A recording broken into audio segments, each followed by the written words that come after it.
Hello, everyone, and welcome into Debate Night. We're back. It feels like we've been gone for a long time, but we did an episode, 2 weeks ago? It just was... Is that how long ago it was? Well, we missed last week. 2 weeks ago, we weren't live because we were in Charleston and the internet sucked. And so we did the post-produced one in Charleston. So it's been 3 weeks, I think, since we've been live. I get to go back 3 weeks. So it feels like we've been gone for an eternity. It feels good to be back. It's good to be back. And we got a lot to catch up on here. First thing I want to bring up as people roll in here, this show I feel like has changed since when we initially launched it, right? Well, yeah, no one calls in to debate. So do we change the name from Debate Night? Sure, let's do it. I don't know. I don't have any name suggestions. Maybe we'll put a poll out or something, but I just feel like we're calling it Debate Night, and then we don't debate because we agree on most things, and we can't really do call-ins, and when we do call-ins, it's the Q&A show. Yeah, I mean, it was obviously set up more for, the haters that were saying stuff. The problem is the haters have gone quiet. I mean, it makes sense. I'm not really saying ridiculous things on Twitter anymore. And honestly, a lot of stuff that I previously said on Twitter has either come true and is happening now, or other people that are more established and been around the sport more have now said it as well. And I'm still playing disc golf. I think that was a shock to a lot of people. A lot of people thought I was jumping into disc golf for a year or two and then bouncing. And then obviously a lot of people thought that I wasn't going to make really any noise in the sense of finishes or being in tournaments or whatnot. So yeah, the silence is the silence is deafening. Is that the phrase? That's the phrase. Silence is deafening. Yeah. So I think people are tuning in more. I mean, obviously we'll sometimes go off and have differing opinions on some things, but for the most part, we pretty much say the same thing or agree on a lot of stuff. So me and you probably aren't the best people to have all. We're not a Skip Bayless and Stephen A. Smith where they are, having pre-meetings. I literally just got off the course, drove here, and this is the first time I've been talking to you, basically. So we don't have a pre-meeting of what we're going to talk about. No. Hey, you say this, I'll say this, you come at, and so we don't really have this setup of where, we definitely have I have a list of 7 or 8 things I want to talk about tonight, but I don't know if you're going to agree with me or you're going to disagree with me. So the shows don't really work that well if we do debate night and then we agree on everything. So Exactly. I agree with you on that. And it is a different show than Grip Lock. Much different. Because Grip Lock, you guys are talking a lot more results, those type of storylines. And then also I feel like I bring being on the course, playing in the tournaments and stuff. We talk about some things that, might not be brought up on Grip Lock. So the two shows are completely different, but I agree with you. I don't think this is much of a debate show anymore, like we thought it was. Yeah, that's what we thought. That's what it started as or intended to be, but I think it just never. I mean, my biggest Twitter hater now just called me a what do you call me? What's the McDonald's thing? Whopper? No, that's Big Mac? Burger King.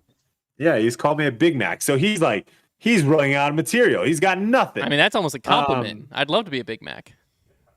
Yeah, he basically said I'm the Big Mac of McDonald's.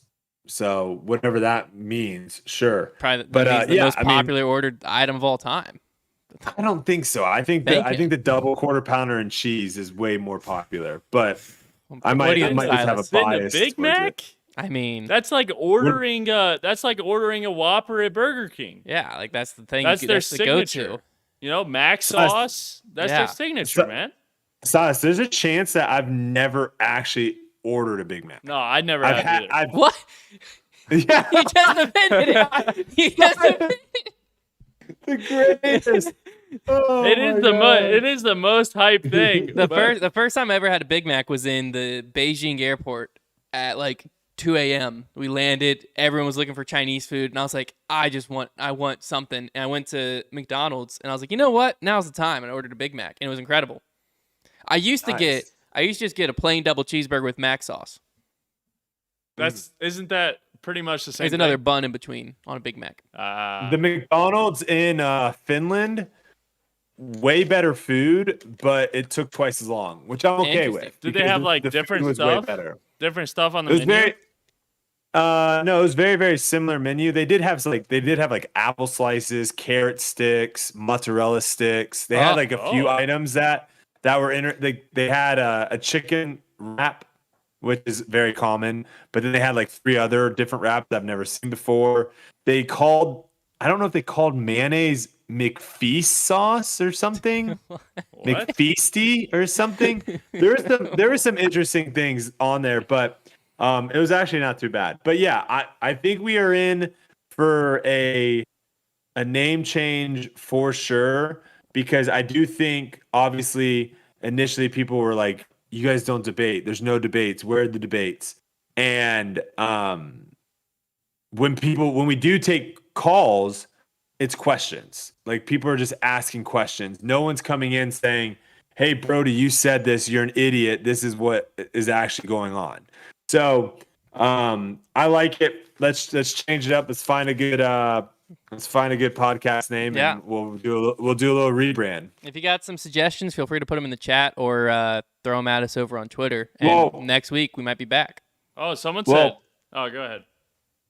No, you go first. He got food in his mouth. He just took a massive. Well, he said, oh, like, Yeah, hold on. Hold on. Someone said, call it On the Fairway with Brodie Smith. I feel like that's pretty good. Okay, Hunter. We'll get there. We're starting. Hunter's name just gets left out. Bro date night for the Bro date night. We could go like the Dave Portnoy show with Eddie and crew. It could be like the Brodie Smith show with Hunter and crew. So then Silas is crew. I'm just crew. I'm thrown in there. Or it could just be Cy Guy or Silas and the guys. Big Cy and the guys. Is that what Connor said? Big Cy and the guys. So yeah.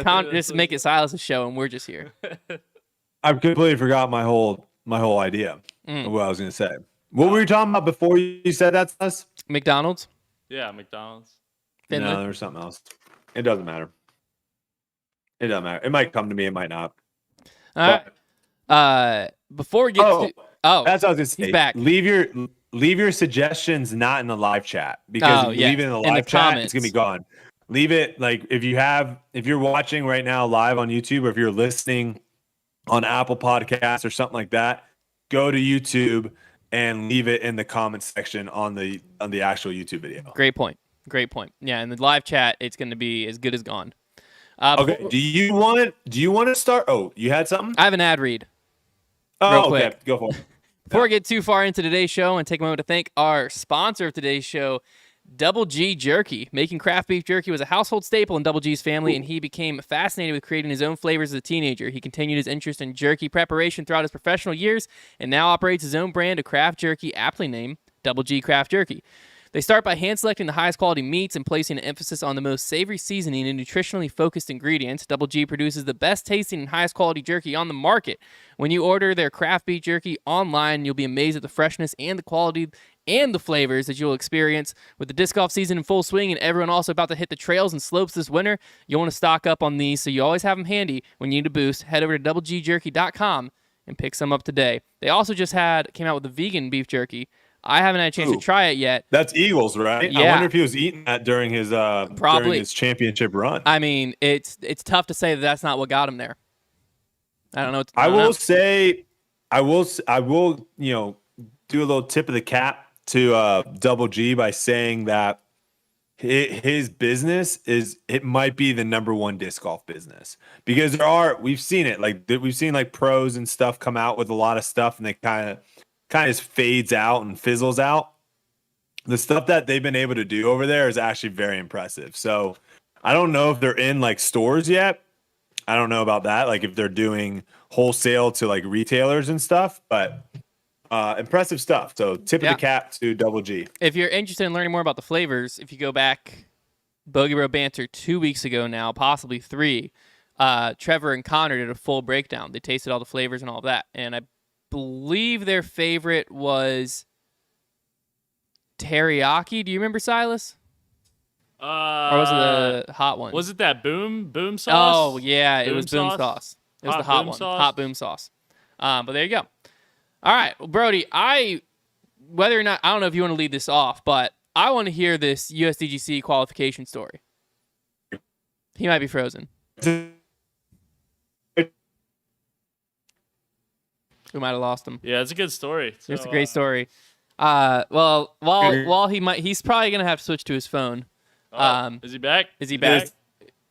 He's definitely not back. I'll text him. I don't think he knows he's gone. Oh, he's no, back. I know I'm gone. Okay. No, you're back. Okay, you're back. You're here. I'd switch to the phone. I'd switch to the phone to be safe. Yeah, I mean, what? We're 2 minutes in and the internet already's trashed. Yeah. What is this, man? I'd switch to the phone to be safe. I'll give him a quick rundown. I don't know the story. I'll just give him the context while you switch to the phone.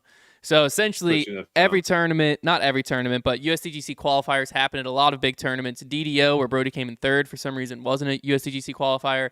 European Open, he was able to tie for fourth, which usually means you have to go to a playoff to earn the qualification spot. I'm assuming that's what happened. I haven't heard the story, so I'm going to hear the story live with you all. Now it seems like Brodie's switch to the phone. The top, we want to just give the best story off the top. I have so many other things I want to talk about. If you want to talk about other stuff first, that's fine. I'm just dying to hear it because I haven't heard it yet. Well, yeah, but aren't you supposed to isn't that the whole thing with podcasts? Is you build up. You want to keep them in? That's fine. All right, let's build up to the best. What do you want to start with then? Or do you or not? I don't know. I don't know. I just felt like that's now I got to do this light. That looks terrible, Silas. No. How's that? You look great, man. You're killing it. It's perfect. That's all right. All right. Well, I'm doing what I can. I don't know. They got me on. I'm on the edge of this building, so I'm guessing the Wi-Fi is not great all the way down this hallway. I have no idea. It was good for a second, but we can talk about it. I don't want people to get pissed off and be like, "What the heck? There's dragging me out." I want to hear about it. So, but I do want to talk more about the tournament stuff. I got. No, like yeah, I said, absolutely. I got things on here. Okay. So first things first, I kind of just want to talk about how I even got to that point. So obviously had first round, second round had I would say an okay round both times. I made a lot of really bad mistakes. We can kind of go more into how the course is set up because I don't think it really.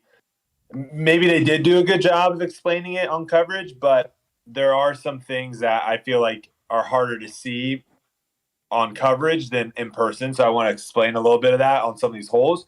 But yeah, first 2 rounds I would say were 6s.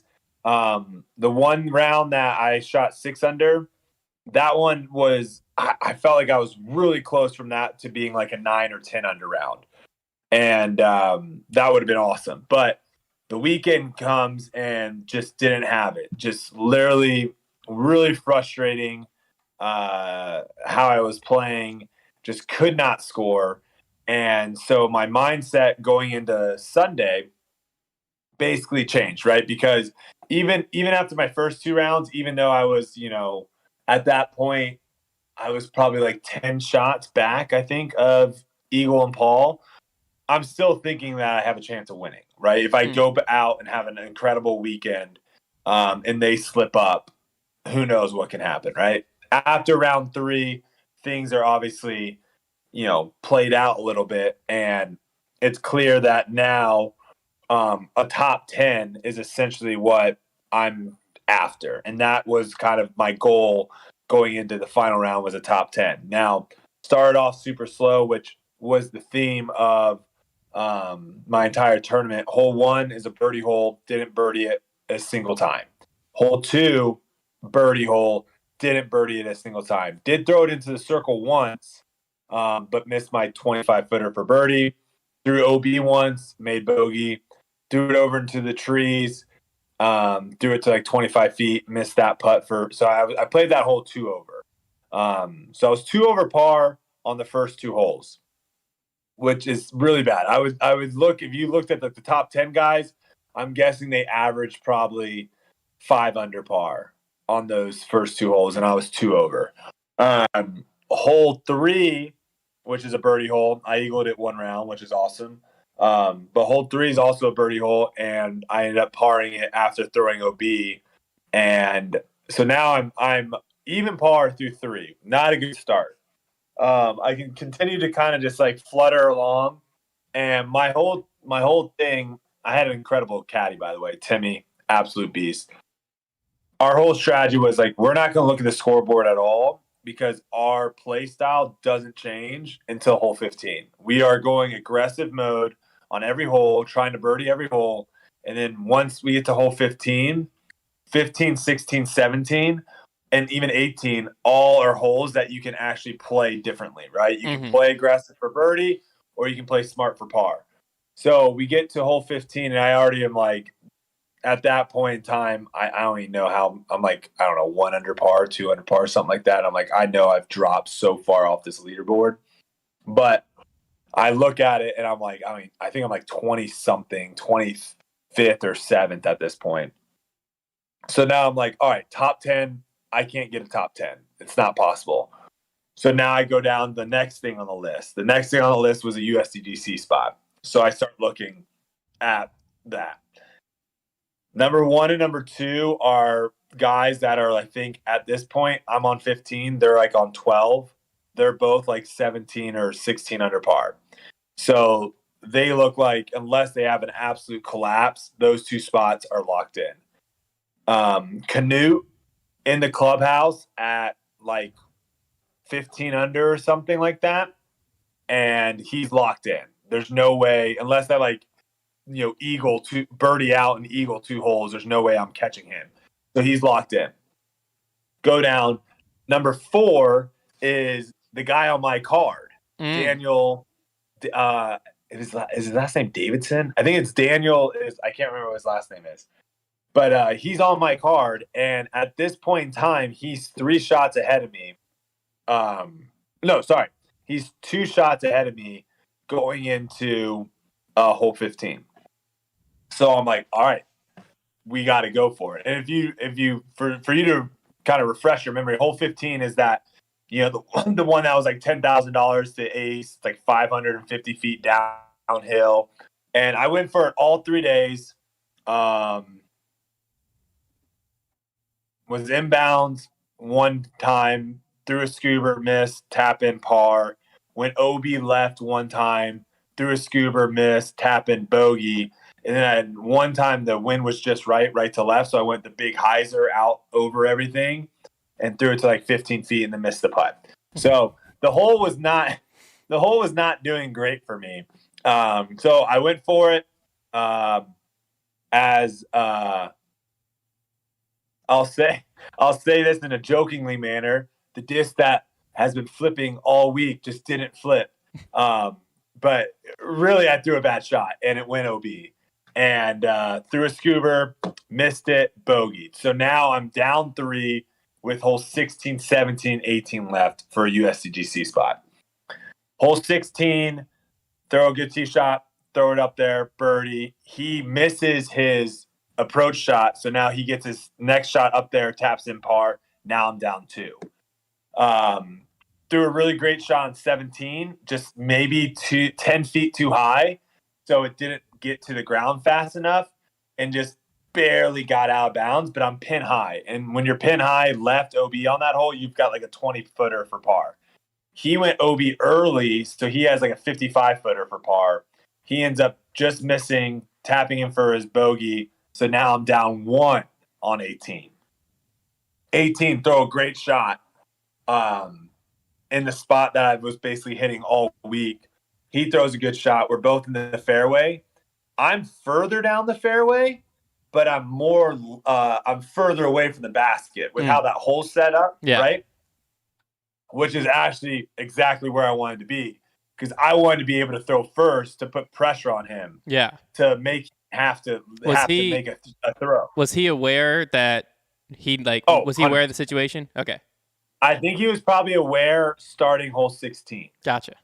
I want to say is when he kind of knew that we were battling for the spot. Yeah. So I threw my second shot up there, and it's really hard to tell exactly how close it is. But if you get that skip left of the podium The stage, spot, yeah.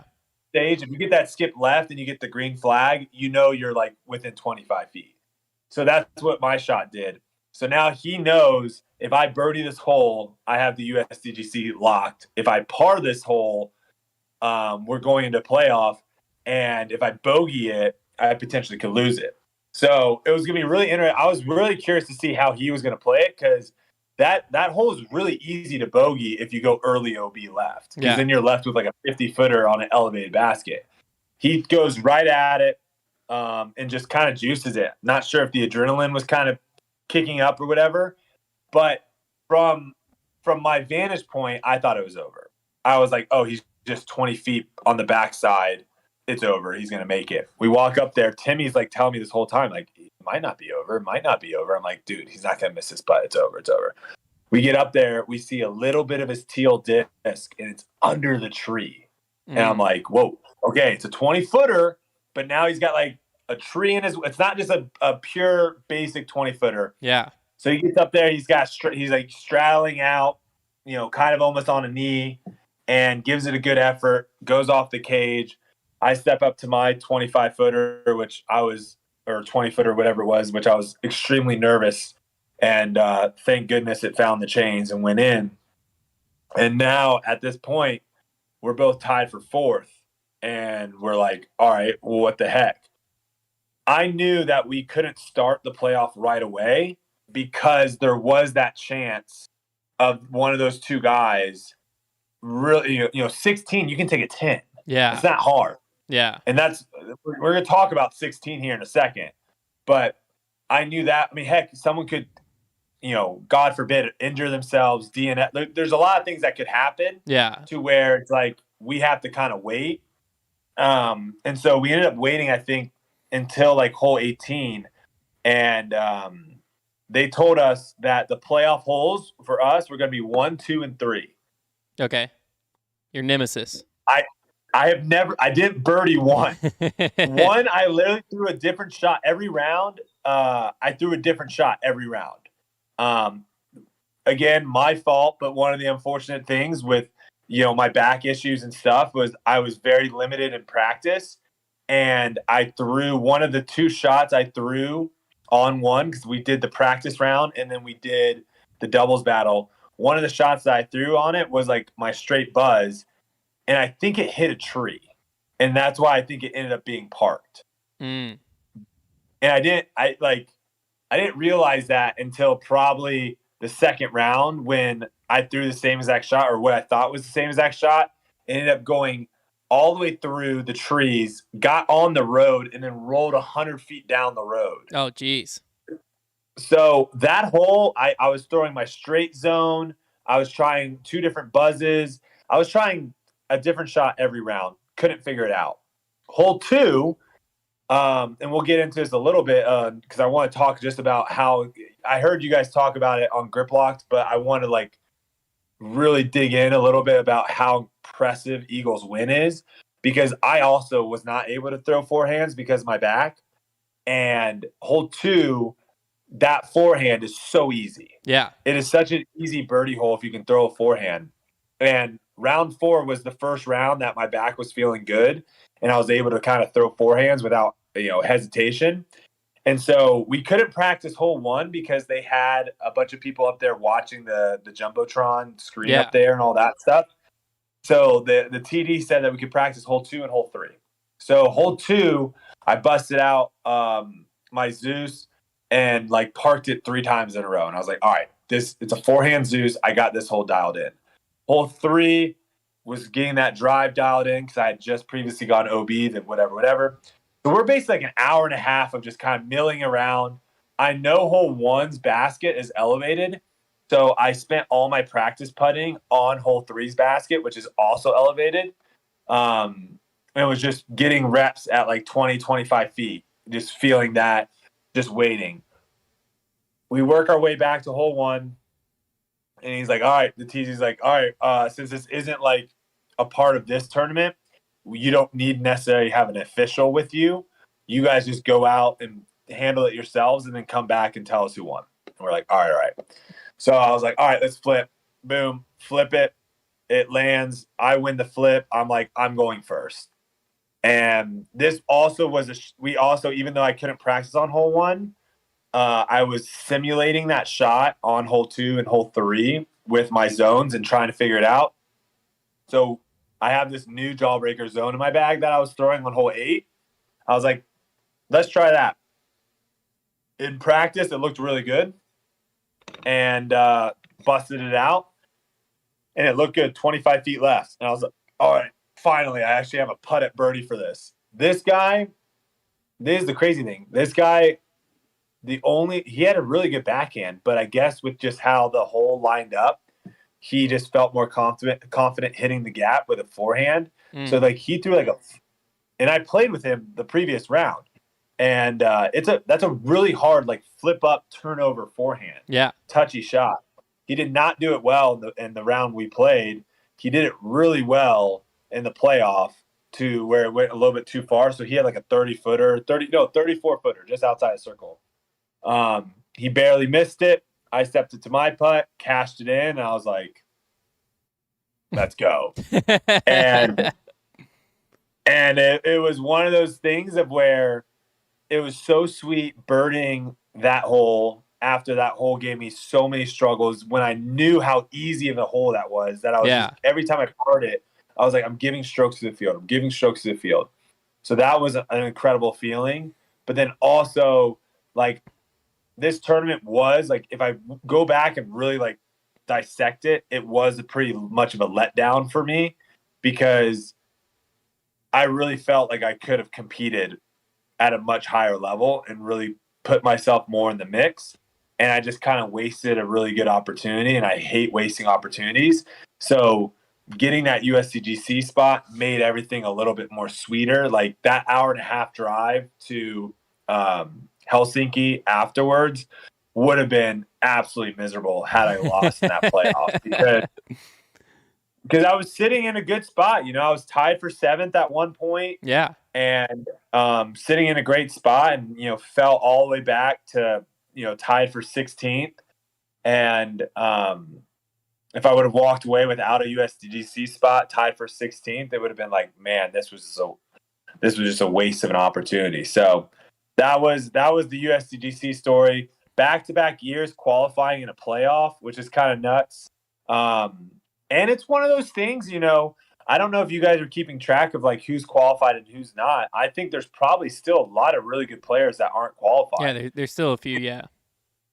It's getting harder and harder to qualify for these things. And, you know, a lot of these Europeans are coming over for a lot of the tournaments the rest of the year. And so they're going to probably take up some spots as well. And it's one of those things like it feels really good having that monkey off your back. Yeah. And, you know, it was something that I don't know, maybe I was a little bitter a little bit with the fact of it's like I got a top 3 and didn't get a spot just because Innova decides what tournaments they want to do qualifications for and what's not. So like that was kind of one of those things where it's like that would have really sucked had I just didn't qualify basically. But, yeah. Is it something that over with? Was qualifying something that you think was adding pressure to like every tournament you were playing, like knowing you hadn't qualified yet and the later and later you got in the year? Was that something you were thinking of going into weekends, or was it just like late game situation? Yeah, it was the same thing as this. Like I wasn't thinking, I honestly didn't even realize that there was USDGC qualifying until after round 1 when I went and checked scores on UDisc and saw that the USDGC thing was there. Yeah. So I didn't even know that this was an event for it. And like I said, I didn't even pay attention to it until the top 10 situation was out of reach. Once that was out of reach, then it was like, all right, what do I have to do to get this USDGC qualifying? Because the way I was playing it is like, if I play well, I'm going to get it. Yeah. Right? If I get fifth at European Open, I'm going to get it. So, yeah, I don't think it was adding any extra stress. It was always just one of those bummers of where, you know, that's kind of been my MO a lot this season, of where I've been on lead cards, I've been on chase cards early in tournaments, and then I've kind of just like fallen off. And even though I did do the same exact thing here, it was nice to finish the last 3 holes 2 under par, to kind of earn that spot. And essentially, the last 4 holes that mattered, I went 3 under par through the last 4 holes that mattered for that USDGC spot. So that was a good way to kind of keep fighting. And I think too, one thing that I pride myself on is no matter what, I'm always going to try to finish the tournament out as much as I can. I think it's hard to do that sometimes, when you're in 35th place, it's like, who cares? But I think if you, the way I look at it is like, I'm still practicing, like I'm still getting valuable experience. And yeah, I'm not going to end up having the finish that I want. I didn't want a top 16 finish. I did want a top 5 finish at this tournament. And so like, that's a bummer, but it's way too easy to just be like, screw it, I don't really care, and stop grinding. Yeah. It's really easy to do that. And it's much, much harder to be like, no, I'm in 35th place. I'm 25 shots out of the lead, but I'm going to be grinding over these 25 footers still. Mm-hmm.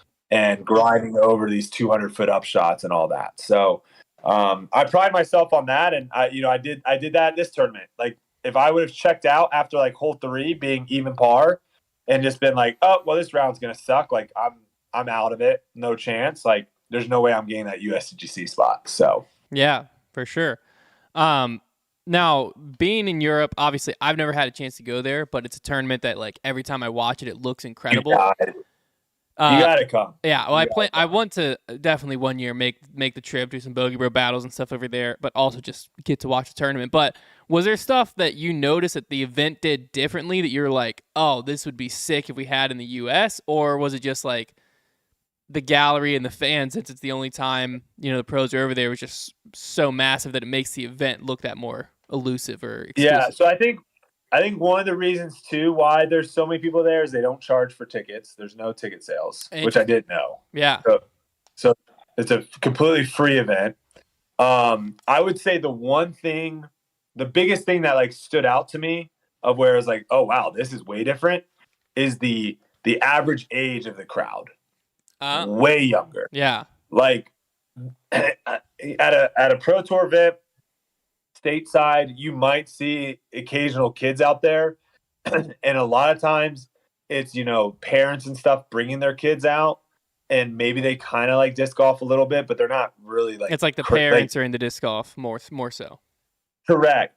Here, it's like you get off 18 and you start walking to scoring. Like there was a section of where, there was like 50 to 100 kids by themselves, no parents around.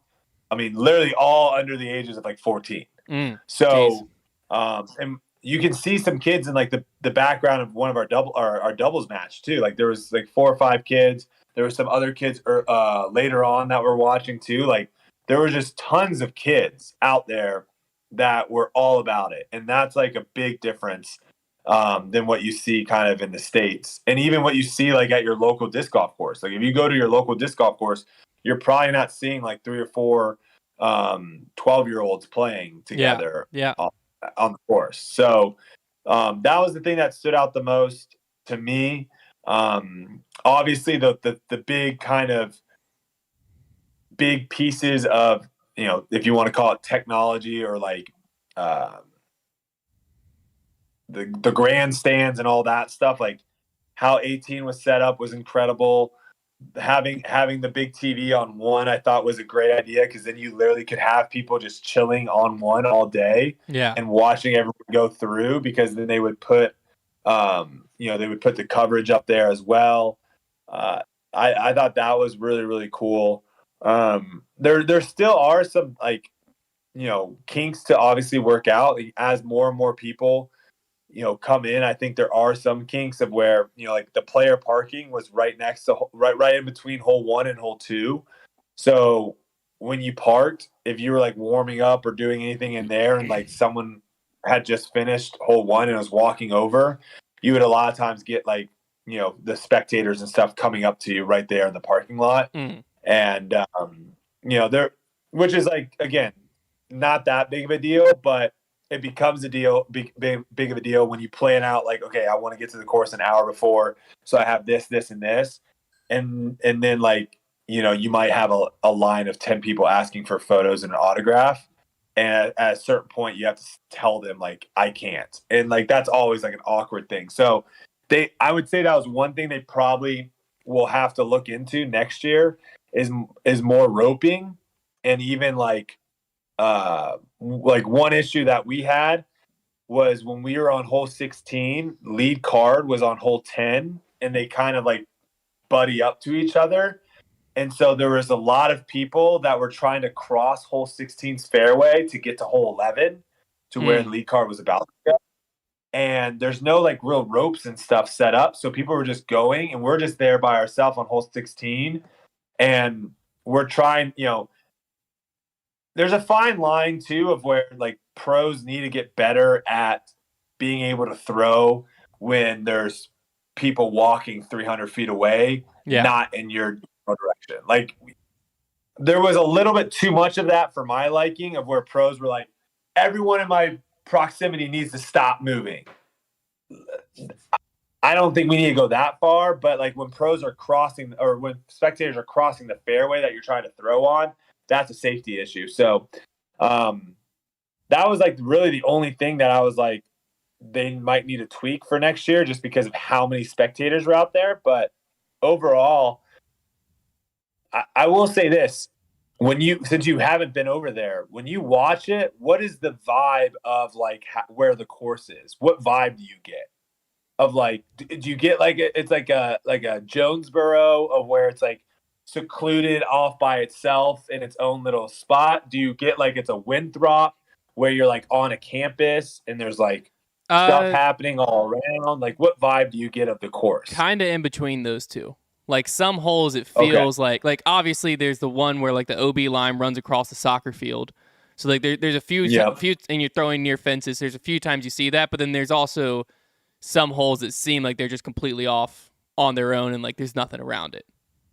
Yeah, watching coverage, because obviously I watched as much coverage as I could before I got out there. Yeah, I was surprised with how like many streets were by with cars, and because the way they film it is unbelievable. Like they film it so good to where it does look like, obviously, yes, there are fences and stuff like that, but there are so many holes where you're like playing and there's like literally a street 10 feet away from you. Oh, geez. And I felt like you don't get that at all in coverage. No. They do such a good job of filming it to where it feels like you're kind of on a disc golf course and nothing else is around you, really. Yeah. I was actually kind of surprised with how like that wasn't the case at all. Well, that was when one of the reasons I kind of got that feel this year was this was the first year that we've been doing the podcast and had to do a European Open preview show, because the last time it happened was 2019 and we weren't doing preview shows back then. So this was the first time I needed to like really study the event before it versus just watch the coverage. And so I was looking at the Caddie book and they had the aerial map. And I always love looking at like how far some of the walks are.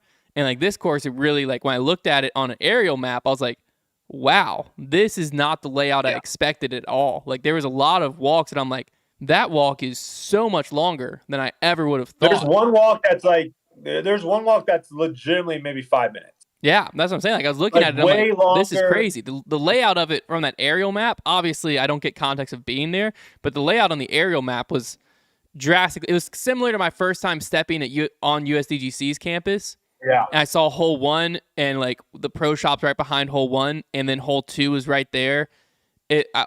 USDGC, watching it just coverage year after year after year, and then I stepped foot on the campus, I was like, wow, being here just does not feel like the same course, and I could definitely see where that'd be the vibe of the European Open. I could see that for sure. Yeah.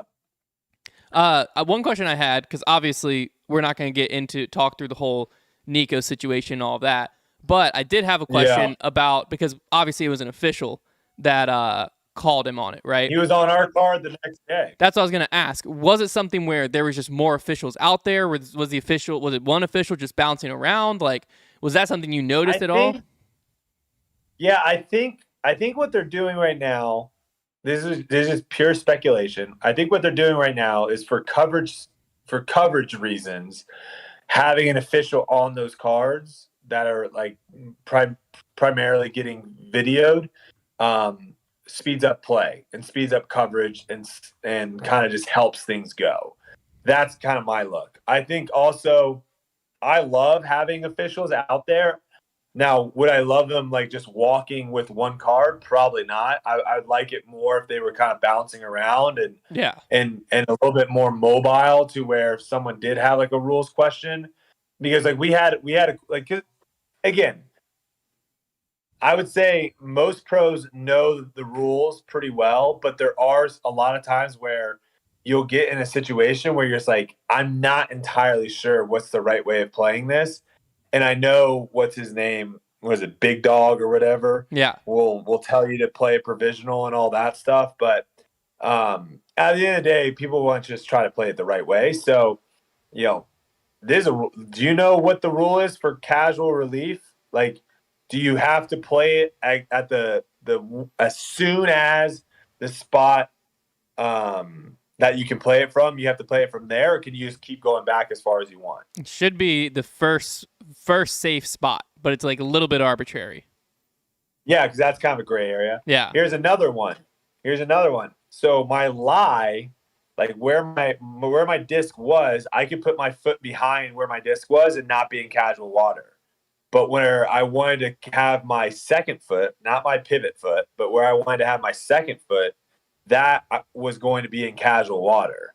So like that was another one, like where I was like, do I get relief? Because no, I think your lie is technically not in it. Yeah, exactly. But it's a good question, because like it's a part of your stance. Correct. And those are just things that, sometimes, it's nice just to have someone that knows the rules, like the back of their hand, knows all the different scenarios, and can just like.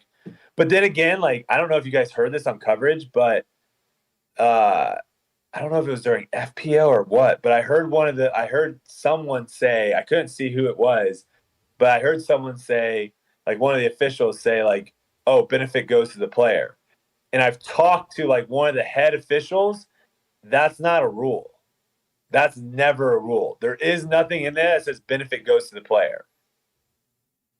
Yes and no. If it's the tiebreaker. So if it's a card and I say it's an inbounds, If I say it's inbounds, you say it's in. I'll find it. Show it to me. It's in there. I'm telling you, this guy right here. This guy told he's the rule dude, and he told me that's not a rule. Benefit to the player is not a rule.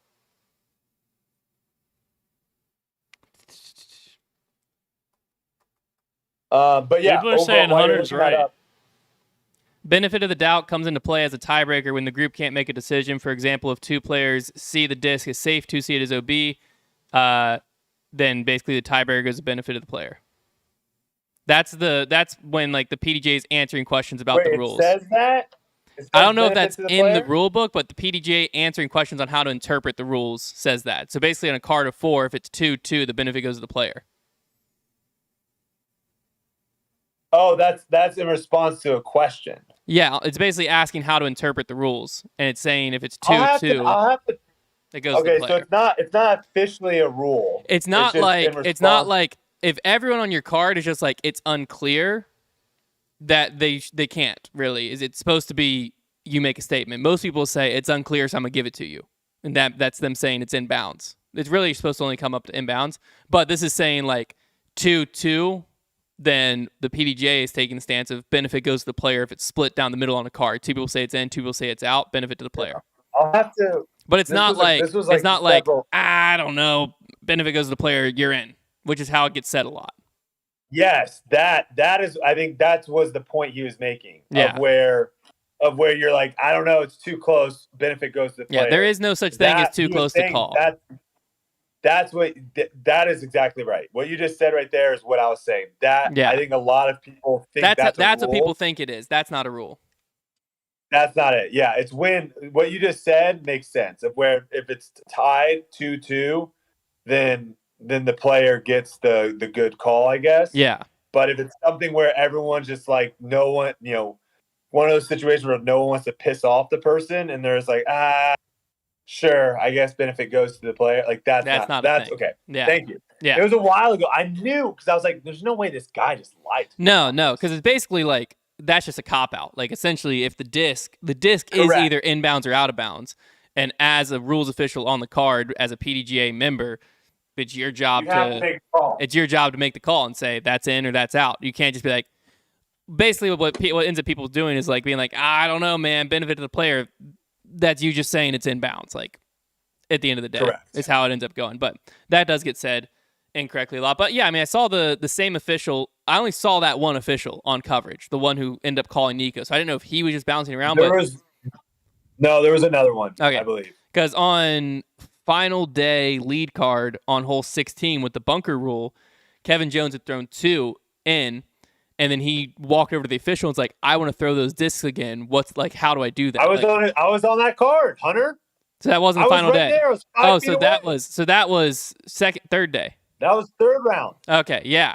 Because then obviously the official was like, you have 30 seconds to go get it and come back. Let's talk about hole 16 because let's talk about that real quick because that was the one situation I want to bring up. That was kind of a baller move by Kevin KJ because then he was just like, oh, okay, and then he just grabbed a completely different disc, threw the forehand and parked it, and just like walked off. And I was like, that was kind of sick because I was throwing that straight in the bunker again. If the dude just told me you got 30 seconds to sprint, grab that disc and come back, I'd be like, all right, well here goes my whole bag into the bunker.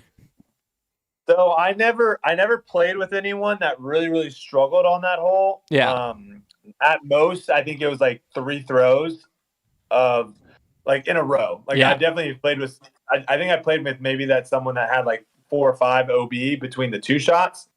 But I definitely watched on the tee pad, or you could see people from hole 10 and hole 11 playing that hole as well, and hole 17. So I definitely saw sometimes. And also the other thing that you would do is like when you're walking from 15 to 16. You'd kind of walk through 16's fairway and you would sometimes see people like put their bag on and like half their bag's gone. And you're like, oh, jeez, man, they do a lot of shots. So the interesting thing about 16, obviously we kind of just talked about it a little bit, but where people were throwing their tee shot required, like a 300 to 325 foot shot. Yeah. Now you could lay up and have like a 200-foot shot. So like the interesting thing here is like there comes a time where you're starting to like throw discs of where you're like, this is not going to really get onto the green. So then it's like, do you then lay up? Because then if you lay up, you really only probably have like 4 or 5 discs from the layup spot to get on. And then from there, it's like, what, you're going to start trying to throw like your distance driver 200 feet. Like that doesn't sound fun. So yeah, Kevin was basically saying like, I want to use those discs that I just threw. And essentially the only way you could use those discs is you basically would just get a courtesy warning, right? So you would go up, get your disc, come back, get a courtesy warning for taking more than 30 seconds, and then throw without a penalty. Is it a warning anymore? I think it goes straight to penalty now. No, it's a courtesy warning. It's not a courtesy, it's a time violation. It's a different rule. Courtesy is a warning. Time violation is a violation. I'm pretty sure you play from wherever it lands with a stroke penalty at this point. Wait, what are you talking about? If you take more than 30 seconds to throw, that's a time violation. Courtesy isn't this warning. The whole thing with Nico? Yeah, that's what I'm saying. The first one's a warning. So yeah, I don't think it is anymore. Comes back. I don't think time violation is anymore. Is it? Yes, Nico got warned. Foot fault. So I'm thinking of. Yeah. You're right. Nico. You're right. Time violation's one warning. Nico and Chandler Kramer both got courtesy warning for taking too long. You're correct. And then Nico ended up getting another one. Chandler didn't. The foot fault rule used to be the exact same, and they changed the foot fault rule to now it's just straight to a stroke. Yeah. I got them flipped in my head. Yeah. So basically, Kevin, if he really wanted to, he could have walked up, grabbed those discs, come back, got a courtesy warning, thrown, and then as long as he doesn't get another one, it doesn't really matter. Yeah. Do those reset every round? Those have to reset. Yeah, they reset. Round, right? Yeah. Yeah, so then he would only have to play 17, 18, not do anything stupid. So, but that's an interesting hole. 16 is such an interesting one. I really would love to see you and Trevor play it because, luckily for me, I only threw one OB the entire tournament on that hole. I actually played that hole 3 under par. So, oh no, sorry, I missed one of my birdie putts on the island. Sad. But no, I played that hole pretty good. But I definitely like. The nerves on the first shot onto the island are pretty high. And then the one time I did miss it long, like that second, like it elevates ridiculously high. So I think it's kind of interesting because it probably like keeps going up, but then there's a certain point of you've thrown so many that it probably drops to where it's just like, at this point, I don't even care. Yeah, I'm throwing 7. Well, do you like that there's no OB stroke with it? Yeah. You do? Yeah, because it could get really, really bad. I want to say the first year it was just normal stroke and distance. So you advanced to where you like crossed out, which was typically not that much farther in front of you. Yeah, I don't like that as much. Stayed there with the OB. You're saying advanced to the island? No, where it was an island green, but it was like so it was essentially stroke and distance. There was no drop zone, if I remember correctly, like one of the early years, 2015 or so. And because I remember players taking very big numbers, I believe you just moved up to the OB line. So a lot of times players were throwing a forehand, and so they were going out basically 30 feet in front of them. So they were having to rethrow basically the same shot 30 feet closer with the OB penalty. And then it was a relatively newer development, the no penalty. Yeah, I like not moving. I mean, I think with how disc golf is right now, I think it makes sense, like with the scoring and stuff for that hole, I think it makes sense to play that way because, like I said, it could get really bad real fast for some people. I mean, look, if you go and look, it's not just the people that were finishing bottom. Like there are some people that finished in the top 50 at that tournament that took 7s, 8s, and 9s on that hole. So what would that end up being? That could probably be like a 13. And I also think it makes the strategy a lot more interesting because the fact that you know that it's only one, it makes you like feel like, all right, well, I'm just gonna go for it again. Where I think if it was stroke and distance, like with a penalty included, I think a lot of people would chip up and like just play for a 4. Just play for a 4 every time. Similar to how like a lot of FPO players played it. Yeah, I'm surprised that's not something we see more at other tournaments, because like obviously this wasn't an X major. Like the PDGA must have given a what's it called, a waiver or whatever to allow it, because like it's outside the normal scope of the PDGA rules, but it's not like USDGC where it's an X major. So obviously the PDGA is cool with that. I'm surprised that's not something other tournaments have implemented, because like that's a quick way to like add some drama down the stretch. I think it's the best thing to do on the par 4s because I hate drop zones on par 4s. Yeah. I absolutely despise drop zones. I don't think they should exist on par 4s. And I think this is the solution. Like I still like, I wouldn't like that rule on like a par 3 necessarily, where it's just like you just keep reteeing. Yeah. And you don't get a penalty stroke. I like the idea of like you get a penalty stroke and then you go to a drop zone, which is like a little bit of an easier tee shot than what you were just doing. Or a chance at throwing it in from, 200 feet, 100 feet out to save 3. No, I don't like drop zones that short, Hunter. Come on. You don't like a 100-foot drop zone? I know you don't like 50 or 60. No, I hate it. No, because you take the whole. So like what? You still got to cross the water. Like hole 8, Maple Hill, you still got to cross the water, but it's like 150 feet now. I don't like that. That's not hard. Like, don't do Maple Hill because I haven't played. I can't talk about Maple Hill. I haven't played it. I haven't played it either. I want to. DDO. Do DDO hole 16 at Emporia. So you don't like where the drop zone is currently? No, I think the drop zone should be the FPO tee pad, which is more on the right. And you're still having to throw like a full shot, not a jump putt. Yeah, that's fair. I think you still have to throw. For me, I like having the drop zones where you still have to throw a full shot. That makes sense. But going back to it, I think this solves a lot of problems with like island greens and stuff like that for par 4s, and they don't know where to put the drop zone or how you do OBs, because it's like, okay, well, if you go OB on your drive, do you go to the drop? like all that weird stuff, just make it bunker rule. I like that. That could be really interesting here's the thing. I think having more different variations of hazards and penalties and all that stuff is a really good thing, as long as you can make it very simple of like what it is, and make it to where like the viewer knows like, oh, those are all yellow stakes, so that's the bunker rule. Like, if you can make it that way, I think it's great to have different things, because certain holes, OB is going to make more sense than the bunker rule, and stroke and distance is going to make more sense than not.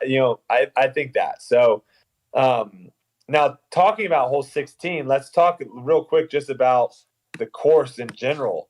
Because normally after I play a tournament for the first time and play a course, I have my critiques and all that stuff of like holes that I don't like and yada, yada, yada. There are only, I believe, 2 holes on this course that don't belong. You have 16 great holes. 2 holes. Which 2?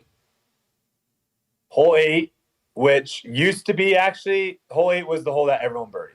It's a 260-foot shot. The basket was on like a little bit of a hill. Everyone just threw it uphill, had a birdie putt, and moved on. Yeah. It doesn't really necessarily belong. Hole 8 used to be a really good hole, apparently, but they built in like a parking lot or something like that. So they had to they couldn't use the tee pad that they normally were using. So like hole 8, the reason why it doesn't belong is like it's just a birdie hole. Like everyone's birdieing it. It's not a hard hole. So it doesn't really it's really hard to bogey that hole. Really easy to birdie. And then the only other one that I had was, why did I say 10? Oh, not 10, 11. 11 is the other one where you're throwing the one that Paul skipped off the water. Oh, the big hyzer. Big hyzer, yeah. That's the only out of all 18 holes, that's the only shot that you're throwing a shot and you're hoping. That's the only poke and pray hole out of all 18 holes. So that one to me doesn't belong. I think they just need to remove a tree or something, kind of open that gap up a little bit to where players are actually consistently hitting it. Because I know Eagle too, some of his shots went through the trees and didn't go OB on that hole. Yeah. So that's where it's just there's a lot more luck in that hole. Yeah. Exactly. That's the only hole that really there was luck involved. Yeah. In my opinion, every other hole, if you threw a good shot, you were rewarded. Yeah. So yeah, I mean, for a major, the course was incredible, and I just wanted to go through that. I think it's the best finishing 4 holes out of any course I've played. It's a big compliment. I agree. I mean, I think what keeps it interesting is year after year, it's pretty much never over down the stretch. This year, obviously, there's a 2-horse race, and it was 16 strokes to third. But still, coming down the stretch, it wasn't over until even Eagles putt on 18. I was like, he technically could miss that, knowing it's for his a major win and stuff like that. It wasn't a tap in putt on 18, but no, every single shot was demanding. There wasn't. You don't get to that final stretch, and you're like, all right, I can relax on this hole. You don't get that. Well, you also don't see Eagle fist pump after his tee shot on 18 because it's on over. a hole that's easy. Yeah. That's a hard tee shot. And, seeing his emotion of boom, execute it. Let's go. That just shows you how difficult that shot was, that he was super pumped up about that. But my favorite, I loved, they showed it was round 3's Eagles tee shot. He shanked, allegedly. He pulled it right. And they showed he pulled it to the right, but whatever disc still, I think he was planning on flipping something up dead straight, and he flipped it up to the right, and it pushed far enough that it cut the corner, and he ended in the fairway. And so they showed his face of him. Par 5? Hole 18. Oh, hole 18. Oh, I say hole 8. Yes, okay. Yeah, no, hole 18. Yeah, so he pulled it and it flipped up and showed his reaction. You could tell he was just pissed at himself because the commentators are talking about, oh my word, he got aggressive there. What a great shot. They're like, we're actually getting word he didn't want to do that, and they cut to his reaction cam and like replayed it, and you can see like he was pretty pissed, and then like he slowly watched it, and then it like landed in bounds, and then he like fist pumped and was super stoked. I thought it was pretty funny because like I was like, that when it's your weekend, it's just your weekend, because like he thought I threw OB early is what he was thinking, because he flipped it and it was just covering OB, and then it just pushed through everything and it was in bounds like in way up there. I was like, dang, that's just how stuff was rolling. Sick. Yeah.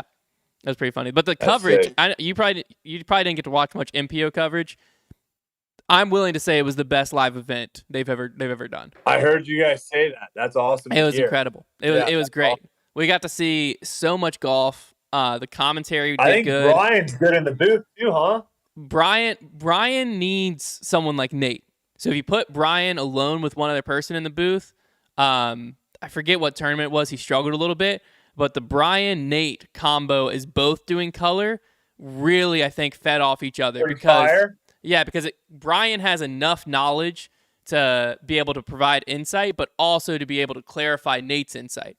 So if Nate says something, Brian has enough course knowledge and stuff like that to be able to like dig a little deeper and get more out of Nate, which is why I think Nate shined so much. Because Nate obviously has tons of knowledge, but sometimes like when he says it, if you don't also have tons of knowledge, it's like it doesn't make sense, or it just doesn't. You're like, that dude doesn't know what you're talking about. But then Brian was able to like ask a follow-up question, and Nate was able to like clarify what he's saying, and then you're like, oh, that's genius. Because even like my favorite thing that made me go, that was like great commentary was they Ian or Brian asked him about the rain on the course and how the course is going to play different. And Nate had been out to the European Open plenty of times, and he was like, well, you know, with the grass, they cut the grass a lot shorter in the fairways and a lot thicker out. He's like, so people are going to have to pay attention to fairway skips are probably going to actually speed up a little bit, but off the fairway, you're not going to get nearly the same skips you were getting, you know, the day before. Whether or not that was true sounded incredible. And me at home, I'm like, I was like, oh, that's such great insight. Like that's the type of stuff that you learn from a pro there. Like it felt great sitting at home listening. So yeah. And also, I mean, the whole round like that you were popping up on coverage, you were blowing their minds with how far you threw. It was very funny. I really don't think people. Maybe my form looks that bad that people are like, "There's no way that goes far." I don't know. They kept cutting to where your drives landed. And like they'd be like, and here's Brodie's upshot for the eagle on hole 3 or whatever. And every time they'd cut, Nate Dawson would be like, did they say that wrong? That's his upshot on this hole. And they're like, yeah. He's like, his drive landed there every time. It was very funny. After like the third time, I was just like dying laughing. And Brian kept going, I'm telling you guys, he throws far. I've played with him. He throws so much farther than people think. It was pretty funny. Do you remember hole 13? The eagle was throwing rollers on this hole, and it was just like it was through like there's a little there's a gap off the thing. It goes up the hill, and then it drastically goes to the left. There's one big tree in front of the basket, and there's like a big fall off behind the basket. But he was like throwing a roller, and it was like going up the right hand side and then cutting all the way down the hill. Yeah, and like he almost had like a jump putt or something on a hole. Yeah, I turned over one of my forehands. Like I was trying to throw like a hyzer flip forehand through the gap, and I turned it over a little bit and got sneaky on the left hand side, and like got way up there, and I had like 200 feet in or something, and I was like, this has to be the best drive ever on this hole. Yeah. And someone's like, nah, man, Eagle had like a jump putt with a roller. I was like, what? Yeah. I was like, how do you throw a roller? Let's talk about that real quick though. Let's talk about that because obviously, let's not talk about that, man. For some reason, peanuts are like the only food that has a way of like perfectly getting into your throat to like make you feel like you're choking. Maybe you're allergic. No, I don't want to say that because I love peanuts too much. But yeah, so coming into the tournament, I was in a similar boat as Eagle where I wasn't able to throw forehands. And so being in that position of like not being able to really throw power forehands at all. I was still throwing like forehands on upshots and stuff. It is, I just want to say how stupidly impressive it is with how well he scored, because that course without a forehand becomes so much harder. Yeah. Like when I played it the final day and I was throwing forehands, there were so many holes that were like, oh my God, this hole's so much easier. Because we play holes, right, where you can step up and you can be like, oh, there's a backhand line, there's a forehand line, and it's like whichever one you feel more confident, do that. There are a lot of holes. I mean, most of the holes on this course are like that. The only thing though is like the forehand line is like way up here in the sense of if you have a good forehand, your birdie rate's going to go way up versus the backhand. Sure, you can still birdie it with the backhand, but the rate's so much lower. So playing that course 2.5 rounds or 3 rounds or whatever without throwing a forehand and just seeing how Eagle was able to score as well as he did, I don't know. I know people are talking about it and we're saying, yeah, it's impressive and whatnot. I don't think people knew how so many of these holes fit for forehand. Well, that's what I was asking on Grip Block, because like you can kind of tell from watching at home and also watching for years, players choosing forehands on certain holes. But I mean, it's similar in my head to USDGC, where like there's just some shots where like being able to look at the target and throw, and you just know that shot shape, you're just a lot more comfortable landing in bounds. To where that's why I think at USDGC, forehand dominant players do so much better. And obviously, I think there's a reason that Chandler Kramer was able to hang around on lead card. Yeah. Great forehand. I was thinking in my head, I'm like, Eagle had one of, if not the best forehands, power forehands in the game, which is what was required a lot of times on this course. Like, could he have shot better out there with it? Trevor made a good counterpoint of it simplified the game a lot more to where like you didn't have to make decisions on hole, but it was impressive. Hole 2, he birdies every time. Yeah. Versus he birdied it once, bogeyed it once. Hole 17, he probably gets it twice, maybe 3 times. Yeah. And then a couple of those par 4s. Here's a question for you. Do you think that course is long? Do you think it's a long course? Overall, I would say, I would say it's a long course if I played it, but I think compared to tour, I wouldn't say it's a long course. Yeah, it's actually a short course. Yeah.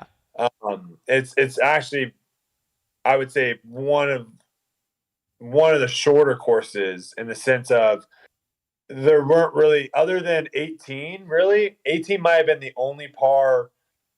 Just because the second shot's so uphill that it plays, I think I had like roughly around 325 to 340 into that basket at every round, but it played more like 400 or so with how high it goes up. But yeah, all the par 4s on that course are very like. This is the way to. And again, I don't know if this came over on coverage.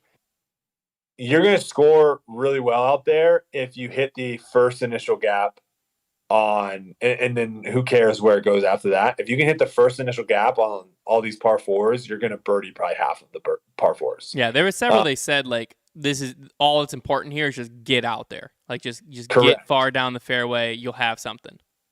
Correct. Because there was just – and that's one of the reasons why I was actually scoring good, I would say. Not great, but good, is like I could not hit the gaps. I missed so many gaps. Hole 12, which is like a lot of people play that as the backhand roller up the hill. There's a big tree on the right. I hit the tree all 4 rounds. So I was getting like 100 feet, 75 feet off the tee pad. I played a lot of the par 4s where like I was throwing my second shot to where people were throwing their drives. And then I was having to get up and down from there for par. And like when I got to that spot, I was like, oh my gosh, this par is so easy. Or getting up and down from here is so easy. So it was one of those where like the people that were really successful and shot really well, they were just constantly giving themselves chances at birdies. Yeah. And if you hit a tree early or you missed the gap, birdie was pretty much automatically off the table. But it was probably a lot harder to get bogeys out there than birdies on those type of holes. Now, obviously, the back nine opens up lots of OB, different story. But all right, I have a couple more things. Did you have a couple more things or what? No, I don't really have much more. I just have a question or two about DGlow, but we'll get to that later. Okay.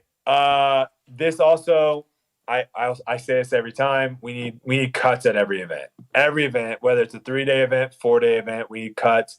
This one was after 3 rounds. Would have loved it to see it after 2.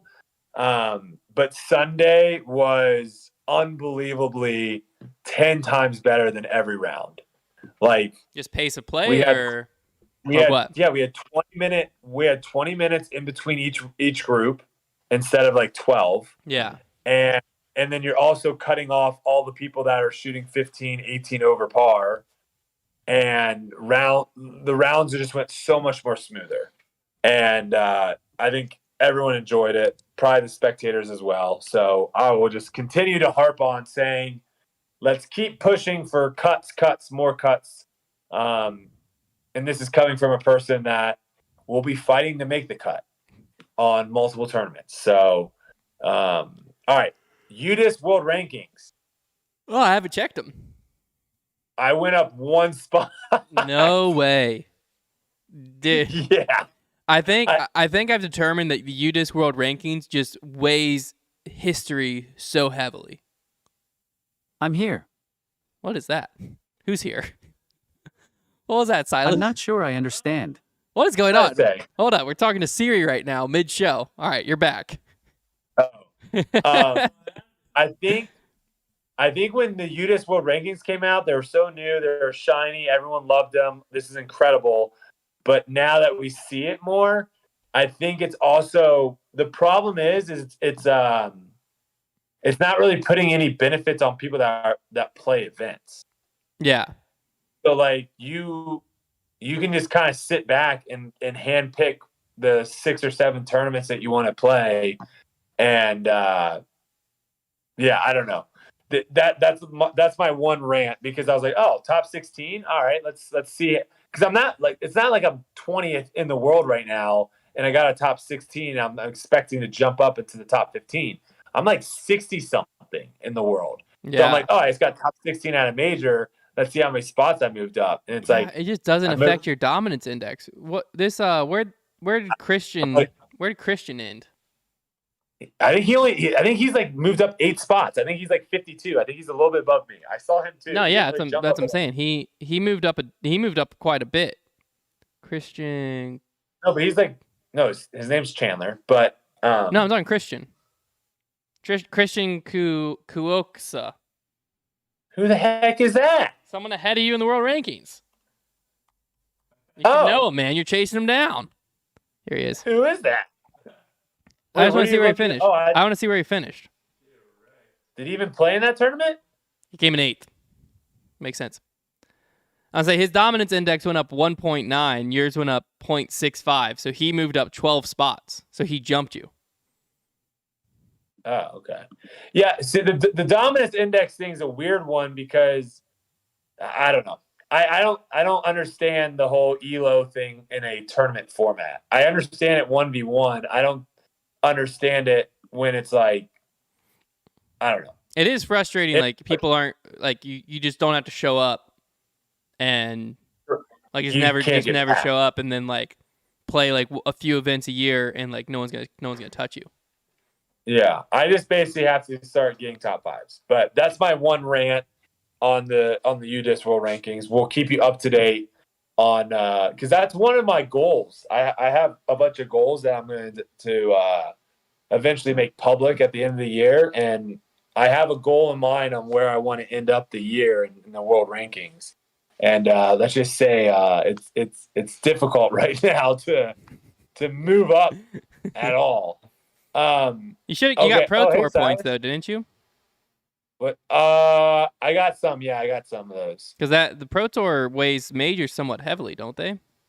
Yeah, I got some of those. A couple like Chandler passed me. A couple people that finished ahead of me passed me. But yeah, that's going to come down to the wire too. That's going to be an interesting race on who gets in. Well, the big thing to look at is Eagle's not registered for anything but Worlds from here on out, rest of the season. He'll still get in. He's on the bubble. I think he's going to do well enough at Worlds to get enough points. I'm sure he will. I mean, you get 150 points for winning a major. So if he wins Worlds, that'll move him up quite a bit. The interesting thing to look at, though, is to see how many points are required to make it in this year versus last year. Because last year, the number was so low because you had all the top guys still getting all the top points. Yeah. Where this year, the top guys have like fallen off in a lot of tournaments. So a lot of other people are getting points. So I wouldn't be surprised if last year, Zachariah Johnson got in. He was 32nd with 219 points. This year, where's 219 right now? Where would that put him right now? Yeah, I mean we're only partway into the season. 219 right now. You're at 218.49, so about 33rd, 32nd. So pretty close, but I don't know when how many drops are going to... No, drops are already being factored in, so there's just a lot of points on the table. Yeah, not to everyone, though. And majors, too. Like, majors, we have 2 more majors left. Yeah. So, yeah, my guess is, like, it's going to probably take 50 more points or something like that. Yeah, it should definitely take more, it seems like. Maybe, like, 275. So that's an interesting thing. All right, last thing I have on the table. I know you guys talked about it a little bit. FPO playing the same tees. Yes. It's something that in Europe it's very common, but I don't understand it. What do we think about that? I think that Paige loves it, and she should love it, because I think it gives Paige, Evelina, Kat a huge advantage over anyone that would have shown up. They only have to beat like 3 people. Well, yeah, it takes the majority of the field out of the tournament completely. Because here's the thing with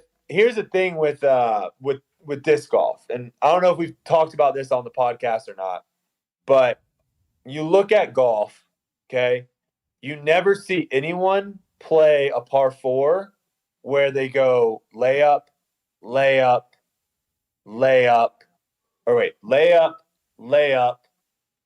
pitch, par. No one ever plays a par 4 like that in golf. Yeah. Right? But you see that all the time in FPO and sometimes in MPO too, of where and I think you're going to see that a lot in DGlow too. We'll talk about this in a little bit, of where someone is literally stepping on the tee pad and going, I can play this hole 100 times and birdie it maybe once. Mm-hmm. So why the heck am I going to try to birdie it? So then there's like, well, I'm just going to play it for par. And when you play it for par, the hole becomes way easy, right? To par it. Just because of just how a lot of these disc golf holes are kind of set up. Now, I will say like hole 15, I would probably like to see them shrink that layup zone even more than it was. But still, that layup was difficult. Like we saw people going into the trees on the right. Some people even were going OB with that layup. So I like that fact of where it's like, if you want to lay up and not even try to get the birdie on this hole, it's not a 100% a given of like, oh, I'm definitely getting a par every single time. But watching FPO play, like, I mean, there are just some holes that people just cannot birdie. Like they just have no chance at birdieing. And so if you're playing and it's like, I can, if me and you were to play a long course, okay, like let's say, DGlow is a perfect example.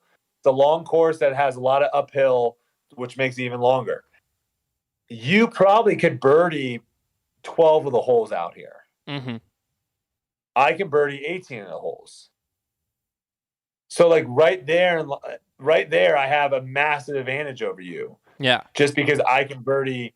Now, obviously, in me and your situation, like that's on you. Like you got to learn how to throw further. Yeah. But when it comes to like FPO, of where they're playing a hole that is just like ridiculously long. And besides the fact of like the whole thing, like let's just talk about like, do we want to see tournaments where the winner's 18 over par? Because I think this was I mean, who knows? But I think this was an eye opener for a lot of people, right? Because a lot of people talk about like, oh, well, they should just, if they played an MPO, they would kick their butt. And this was a course that we both played the same exact layout. And what place would they have made? What was the cut for MPO? Do you even know? I'm not sure. What made the cut? European Open. Let's search it. I just don't know if this is like the best for the FPO game. It's not. I don't think so. Of showing off their skills, like. Let's see. They're just the thing is that you're not like if I was playing a hole. The cut was at like 2 over par. 2 over par did not make the cut. Yeah, so now a single FPO player would have made the cut. No. Yeah, so like putting myself in their shoes, essentially, like if I walked up to a par 4 and I was like, if I throw 2 of my best shots ever on this hole, I will never birdie it. And now I'm basically playing it by throwing a buzz, and making a par. Like that's so boring. Like I think that's so boring and so lame. Well, that's it. What Paige was basically saying, like she was advocating for that style of course, saying like this helps display our game. I'm on the same page as you. I don't think it does. I think it doesn't because I think it just shot. Yeah, everyone, I mean. What was third place? 20-something over par? Somewhere in there, yeah. It went like 12, 15, and then up to that. But my thing was like... How does that... I don't know if that shows... I don't know. I understand somewhat of the argument of like par is irrelevant or whatever. Sure. But it's not though when you have other people playing it and are shooting 40 under. Well, yes and no, but I think it's more so like par might be irrelevant, but the shots... Like if you're looking at a hole and you're like, it's going to take me 4 easy shots to get there, or I can try to kill one shot, possibly kill another shot, then I have a birdie putt or a putt for 3, you're going to choose the, just layup, boom. Why wouldn't I? Like, it makes the most sense. And so, like, to me, that's just much more boring from the fan's perspective to watch versus if you shorten that hole or you do whatever you need to do, then, like, it's a lot more exciting to watch Paige try to go for a green or watch Paige bomb a tee shot, because if I take the risk on the tee shot, I'm going to have an easier approach. That's much more exciting to me, regardless of score, par, any of that. Those are the shots that are more exciting. And when you're playing a layout that there's, like you were saying, there's just some holes where there's no shot, then it just forces you to throw more boring shots. It's just how it ends up working. Here's also a great comparison between the MPO and the FPO side playing the same course. Okay, if I throw a bad shot on a par 4 out there in MPO, I have no chance probably to birdie it. Really, no chance. Mm-hmm. If someone throws a good shot, they have a chance to birdie it. Now you flip that to FPO. Someone throws a bad shot in FPO, they have no chance to birdie it, but they probably still are going to make a par. Someone throws a good shot in FPO, they still don't have a chance to birdie it. That's like you're taking away this like notion of like actually playing disc golf. Like there is no more of this like risk reward. There is no risk reward. Yeah. Like there really was no risk reward because there's so many situations where the risk is so high in the sense of where it's like, this is a 1 in a million shot. Why the heck would I ever try this 1 in a million shot? So that's where it's just like, I just think watching them play that course is just not as fun. Like obviously some holes still work, right? Like hole 1 still works. Hole 4, 5, 7. There's still like a handful of holes that still work, but there's a lot of holes that like even on the MPO side, like I would consider like hole 11, for example, Like hole 11, I'm throwing, my nuke hyzer, like big hyzer on it. And it's like, if I was having to try to throw that shot, like with like a flex distance driver, like that would be a nightmare. So I just think, do you want the FPO to be playing a completely different game? And my view is like, they should be playing the same as that game, just at their length. Yeah. Right? Like if you want the landing zone for MPO to be 450 feet, then make the landing zone for FPO 375 feet. So we're throwing the same shots. Like we're being asked to throw the same shots, but the holes and course are set up for our distances. Yeah. And I think, I don't know. I think it's especially important in major, because I do think that part of, Paige's frustration comes from U.S. women's was they went too far the opposite way, in my opinion. I don't think the courses pushed the FPO field as much as they could have or should have, to where it was similar to like if me and you went and played New London, you're going to beat me every single time. No doubt. You're the better player. I can't compete. You and I go play Peaksview, which is a par 3 pitch and putt. I got a shot at beating you. You can lose to anyone. Yeah, you can lose to anyone. So like, there is too far the other direction. Like, you still want the best player from that weekend to win. You don't want to make it where it's like, all right, well, every single hole is birdieable for the entire field, and there's no danger anywhere. So it's just who's making putts today. Like, that's all it comes down to. You want it to still be challenging, but like you're saying, you want them to be playing the same game. So essentially, you want the top portion of the field to have 18 chances at birdies if they play it well, but also all those holes be hard enough that they could bogey them at the same time.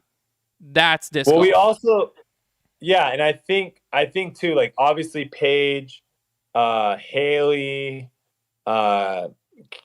Kat, Kristen, there's a handful of girls that throw considerably further than everyone else. Yes. But you can look on the MPO side and see the same exact thing. There's a handful of guys that throw considerably further than everyone else. Holes are not created for those 4 or 5 people. No. They're not. And I don't think holes should be created for those 4 or 5 FPO people. Like Paige, regardless of how far in advance the FPO side goes, Paige throws far for an FPO player.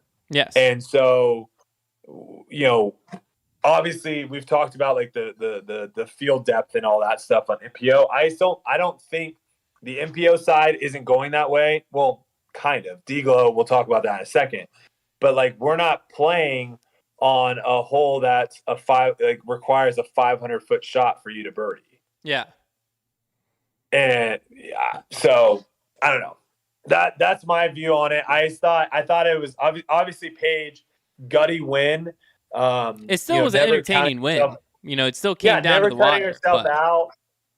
Never counting herself out and stuff. It's kind of what we talked about. Of like when you step up on a hole, you want to be able to have that birdie, par, bogey. Yeah. And a lot of the holes, the FPO were stepping up. A lot of the holes, it was like par or bogey. Yeah. So like the birdie was just like out, and so like you have such a small like kind of window. Yeah. So that's all I'll say about that. Obviously, I'm not going to speak for the FPO field on what this is just kind of from a pure spectator fan of disc golf. Like, I enjoy watching disc golf a lot more when you're seeing people challenge. You see the risk rewards. You see them having to think about what shots to do. And I just felt like a lot of the holes out there, everyone just played it the same way. Yeah, for sure. So let's talk through DGlow. I mean, what you've been hinting at the course a few times. Walk us through it. What's it been like? I know you just got one practice round in today, but yeah, I got one practice round in, and a lot of the course is very much similar. Mm-hmm. But they have. I don't think they really changed. They didn't. I don't think if the hole it looks the same, it's the same. So they didn't really do much of changing that. They just like took some holes out and put brand new holes in. Gotcha. A couple of them I like. A couple of them I'm not a huge fan of. A lot of like 500 plus downhill par 3s. Interesting. So you're just using the elevation a lot. I guess. I don't know how much I don't know if I like it. Yeah, Why? I don't know if I like that. What's the pro and con of it? Like what's the bad thing? I mean, it's not Memorial, right? It's not like a 500-foot where you can just throw a hyzer at it. None of these holes you can throw hyzer at, but like they're not really like shots you ever really practice. Mm. And it's like not really I don't know if it's a shot you can really replicate multiple times. I got you. And So I it's don't like know. asking the disc to do weird things. Again, this is someone, you know, I can birdie every hole in this course. So it's not like I'm like, oh, this hole's too hard, I can't birdie it. I can birdie every hole in this course. There's gonna be a lot of people that can't birdie a lot of these holes. And again, it kind of goes back to that whole thing we were talking about. Like, you step up to a hole, it's 555 feet. Granted, yeah, sure, it is downhill, but still, it's like, I don't know. It'll be interesting to see what other people think. I obviously only went through it one time real quick. I think there was only like 2 holes like that, though. But it was interesting to see that they did 2 holes that were like extremely long par 3s downhill. Yeah. They did change one of the par 3s that was uphill into like a par 4. Now it's like a really, really challenging par 4. Love that. But yeah, I mean, it's an overall awesome course. And again, it's a really fun course to come back to. I did not get to play it last year, I believe, right? Yeah, I didn't get to play it last year. That's why. Okay, that makes a lot more sense. Because I was like, dang, I'm throwing some of these holes look like I'm throwing so much further on some of these holes. It's because I haven't played in 2 years, not 1 year. Mm. So that makes a lot more. But yeah, no, this course, I'll just say this course is way easier when you can throw far. Way easier. But yeah, it's a fun one. It's one of the few that like really uses a lot of the elevation changes Mm-hmm. and has some really cool greens. And yeah, it's a fun one. So, Nice. but that's all I had on my end. Do we want to do a couple questions? Oh, yeah. Silas? As the questions roll in, pop a few questions in the live chat. We'll get those, kind of wrap up the show. Heading into DGlow, you mentioned you're back a few times. How's it feeling? You completely back to normal, good. or?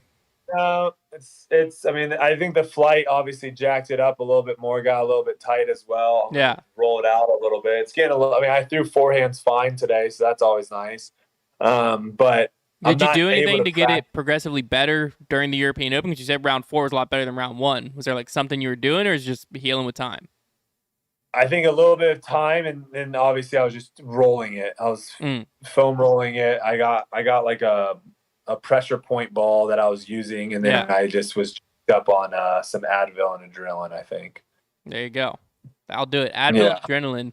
It's almost like audio adrenaline. Episode? I think the number's right. I think because the last live stream was 48. We had 1 week where we did the post produce. That should have been 49. 49? And this should be 50. I believe these are 50. Ooh, 50. Yeah. Wow. All right. Hey, hats off to us, guys. Let's go. 50. Let's go. Any questions 50 in more. the chat? Brodie, how close to max potential do you feel that you've gotten?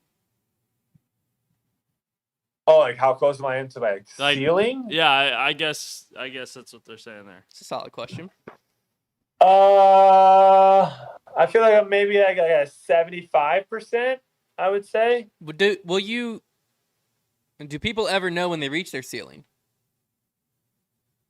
I don't think I've ever reached my ceiling in anything before. No, so I don't know if I have.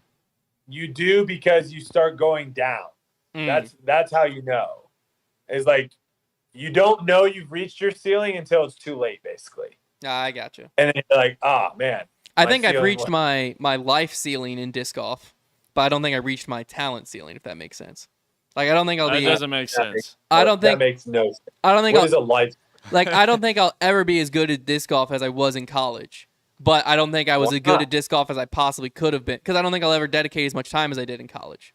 But in college, I still had, like, I definitely could have been better at disc golf. But then I just haven't practiced as much.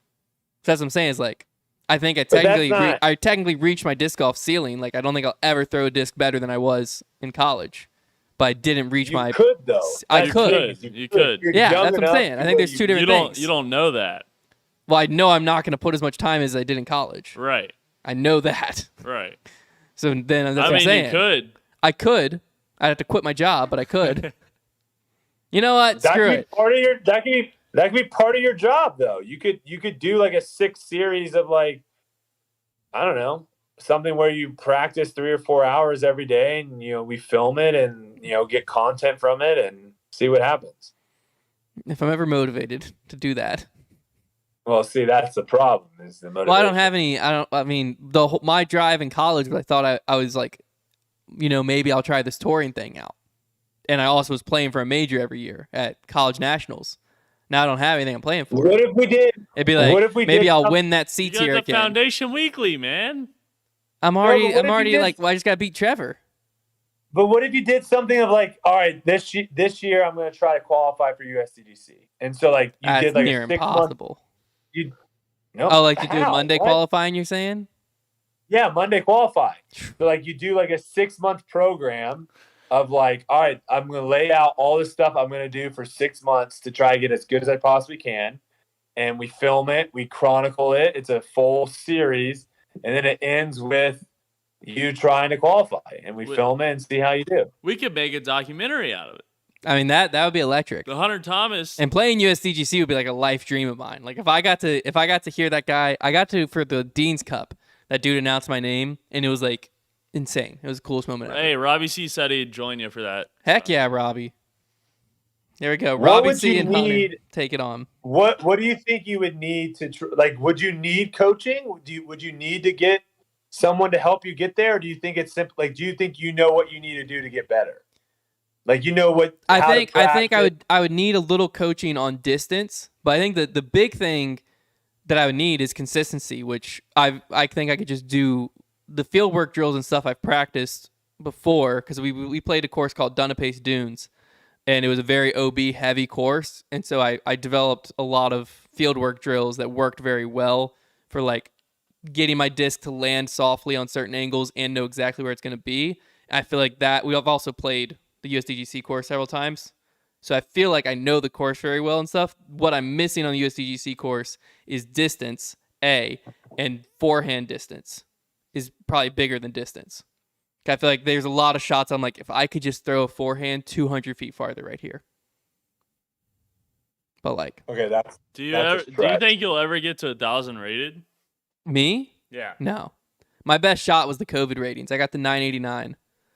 And that was my chance. I played a tournament. I did the math. If I would have averaged 10-15 at that tournament, I would have been 1,000 rated, and I was going to retire from disc golf forever. I was never going to play another tournament.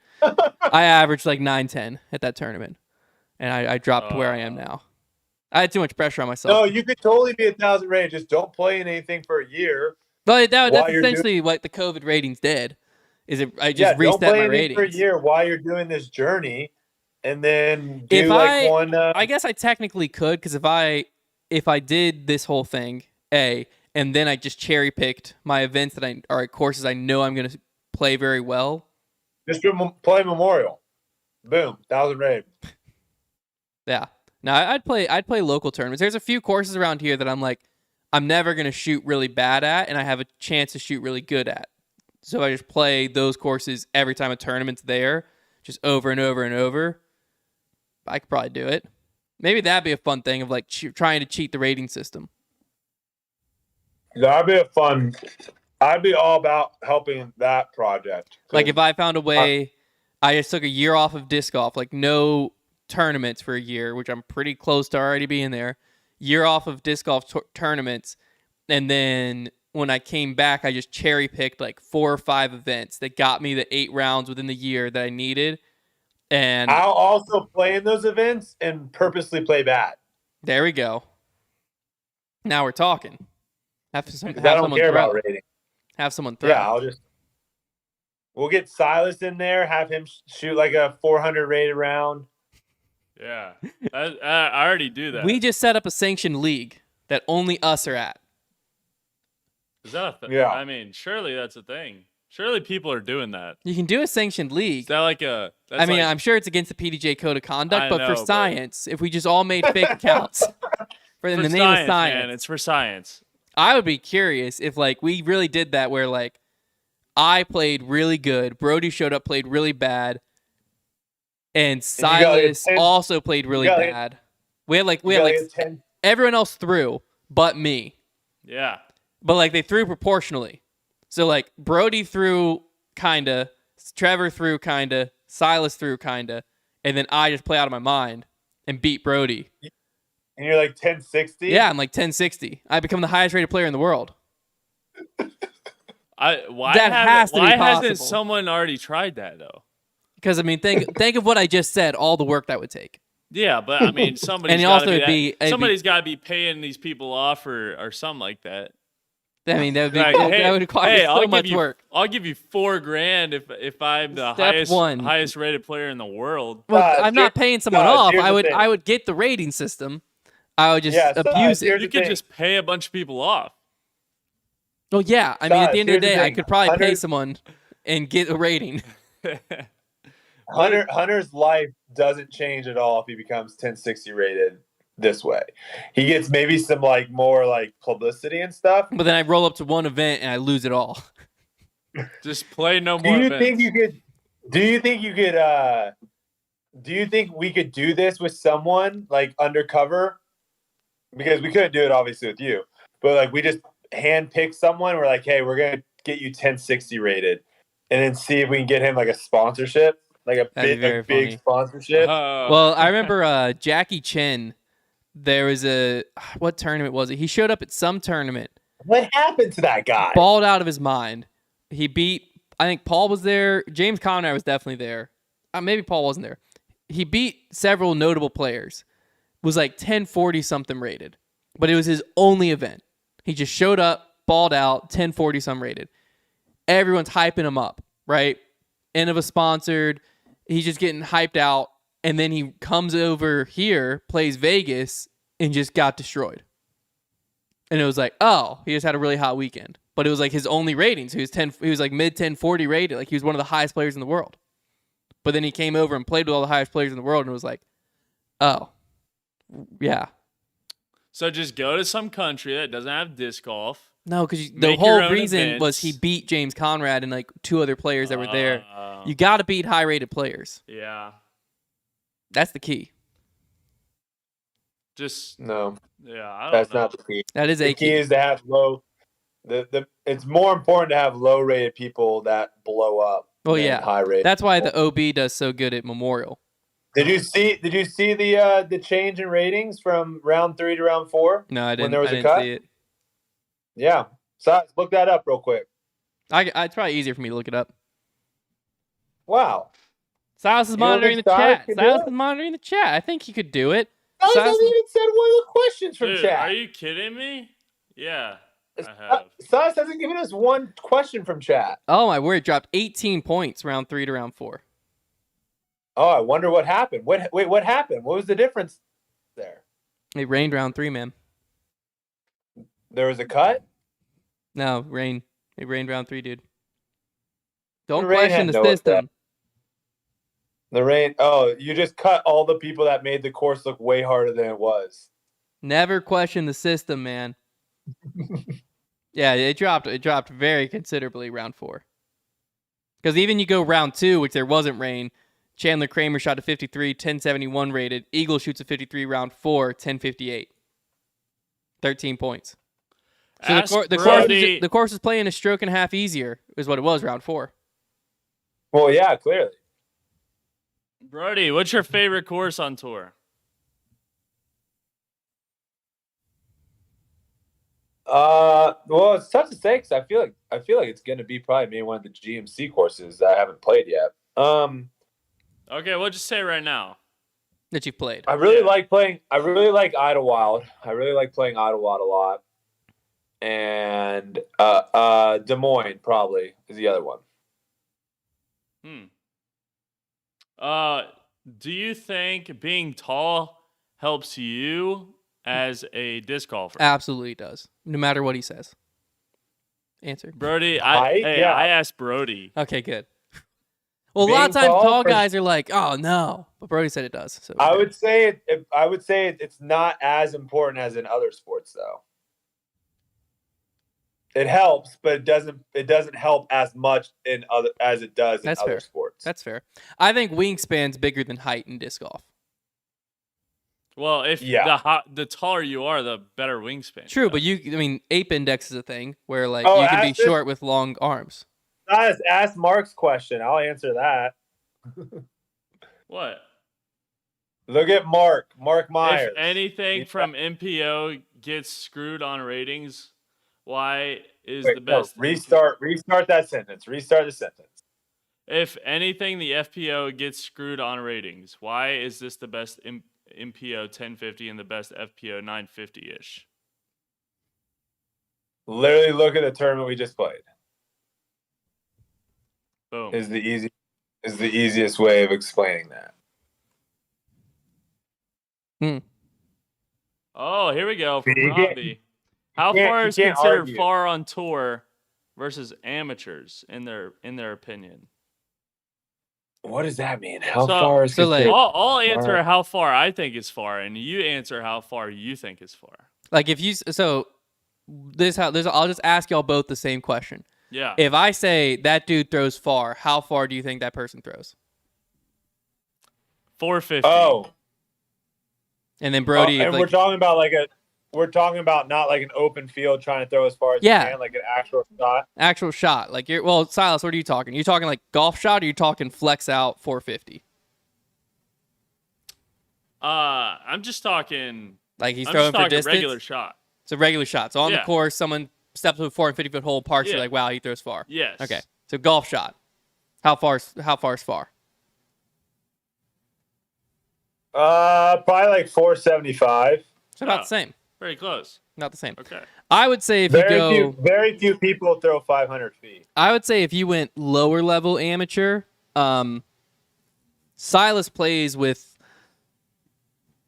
Silas has played with Brody and Trevor and I and several other players that throw over 400 consistently. I think that if you ask an average player, 400 would be far. Like 400 is far. Even for me, like Yeah. I'm getting 450 if I'm like pumping, but if I'm on a course and if it says 400, I'm like, I think I can get there. If it says over 400, I'm like, this is gonna be a pump. Yeah. But so I think a normal person would say 400. I think Tour 475 makes Yeah, sense. well, because like 400, the people that throw far were throwing mids at that. Yeah, exactly. I'm throwing my Hex 350 nowadays apparently. Yeah, dude, So, you bomb that thing. I don't know what it's just the Hex. It's You're incredible. bombing it. It's gyro. It's gyro. Goes farther. Those meteors go really far. Those crystal meteors, We still have some in the so shop much fly. if you live near So much Lynchburg. fly. I haven't thrown There's them. so much fly. I think the Hex and the Meteor seem like a very similar disc. My theory on gyro, after my month, not to spoil everything about the video that hasn't come out yet, but I think what it is gyro has some molds that go very far. I don't think gyro is what is making those molds go far. Because I think the Hex flies very similar to a really good run of meteors. So you think it's the mold and not the I science? think it's a lot more the mold than the science. I think. So if I had 20 hexes and 20 meteors and I threw them and we took the outliers out, we took out the top 5 in each, we took out the bottom 5 in each, and we just counted the middle 10. You think they're about the same? I think they'd be about the same. I think. Because I've thrown some meteors that I'm like, holy cow, that thing goes far.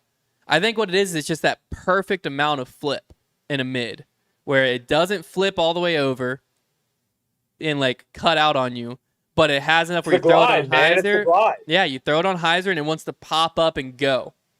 That in a mid is what gets it out far. And the Hex does it very well, and a good run of Meteor does it. I've had some Meteors that flip on me a lot more than others.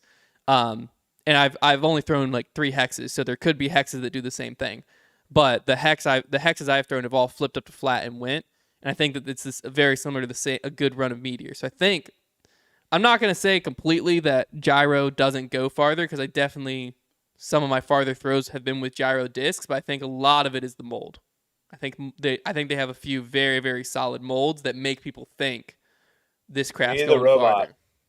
We do need the Dude, robot. that would be sick. We do need a robot. Wasn't what's his name, David Wiggins, at some like golf thing, getting his form analyzed or something? Oh, he did have It's like He has a swing that's coach. cool. he has a For swing like coach, the future of disc golf. and he also did have like they did like a 3D motion tracking thing. Yeah, like, that's cool. But he was one of the first players I heard that I'm pretty sure it was a golf swing coach that's picked up disc golf and is like a disc golf swing coach. And David Wiggins was saying that he has a swing coach. He also sick. apparently developed a whole workout plan specifically. He told Trevor on the Trevor Stop Show specifically for breaking the distance No, record. Trevor said that he should do that. No, he did do it. Oh, he did. Trevor do said it. he should release it. Oh, Yeah. gotcha. I mean, I'm buying it. Yeah. I mean, I'd sure. buy that. The I'm world buying record that. distance holder, workout program on how to throw far. Like, I don't care if it works or not. I'm buying that. 10 times out of 10. You guys are probably also the people that bought those shoes where this made you walk on your toes the whole time to jump Heck higher. yeah, I owned those. Did I ever dunk? dude. No, I touched rim once, though. I would jump rope in them every day. I wanted to dunk a basketball so bad, and I had no athletic ability to jump.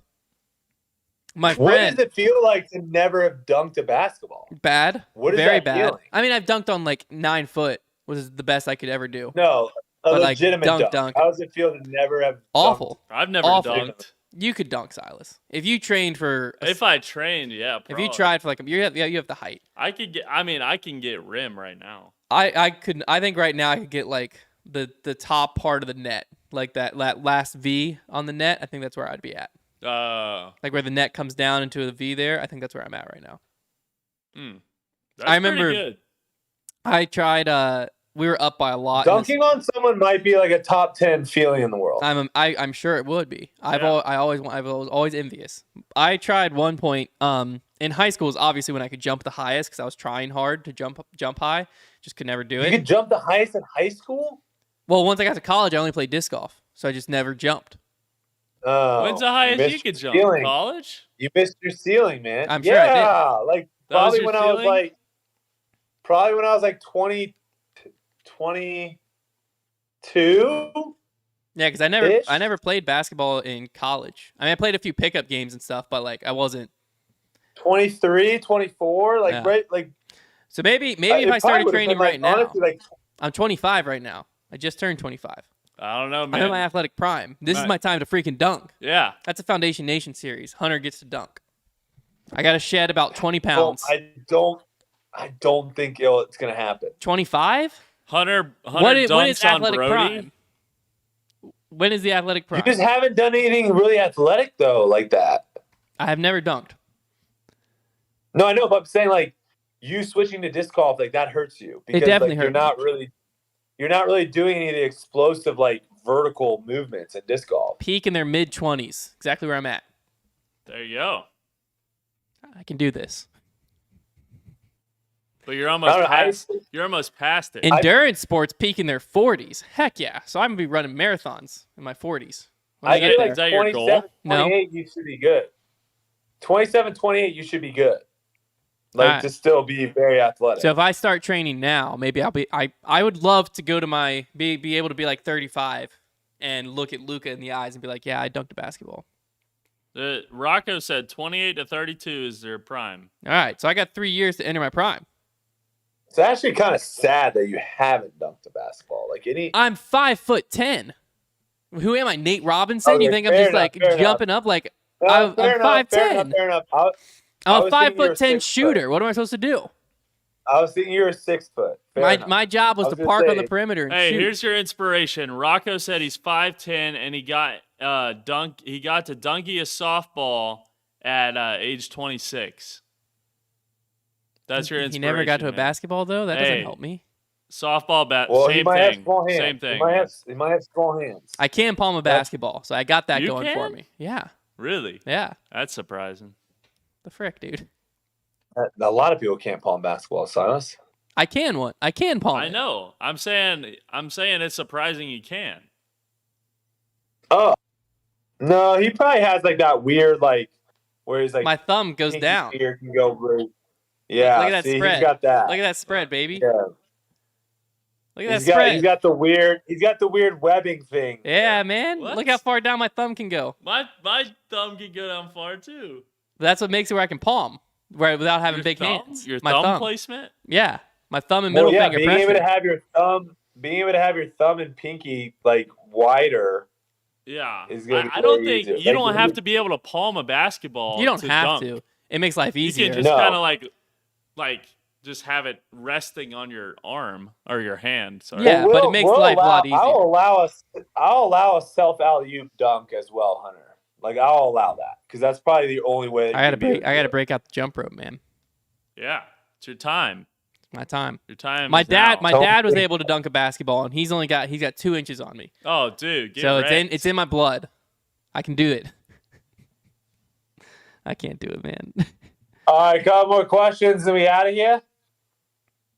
Oh, what I was gonna say though is one of my good friends got those jump shoes, which is why I bought them, because he got them in 8th grade, and in 10th grade he was jumping out of the gym dunking. He would wear them to school every day in 8th grade. He had the actual shoes, so he wore them to school every day in like 8th and 9th grade.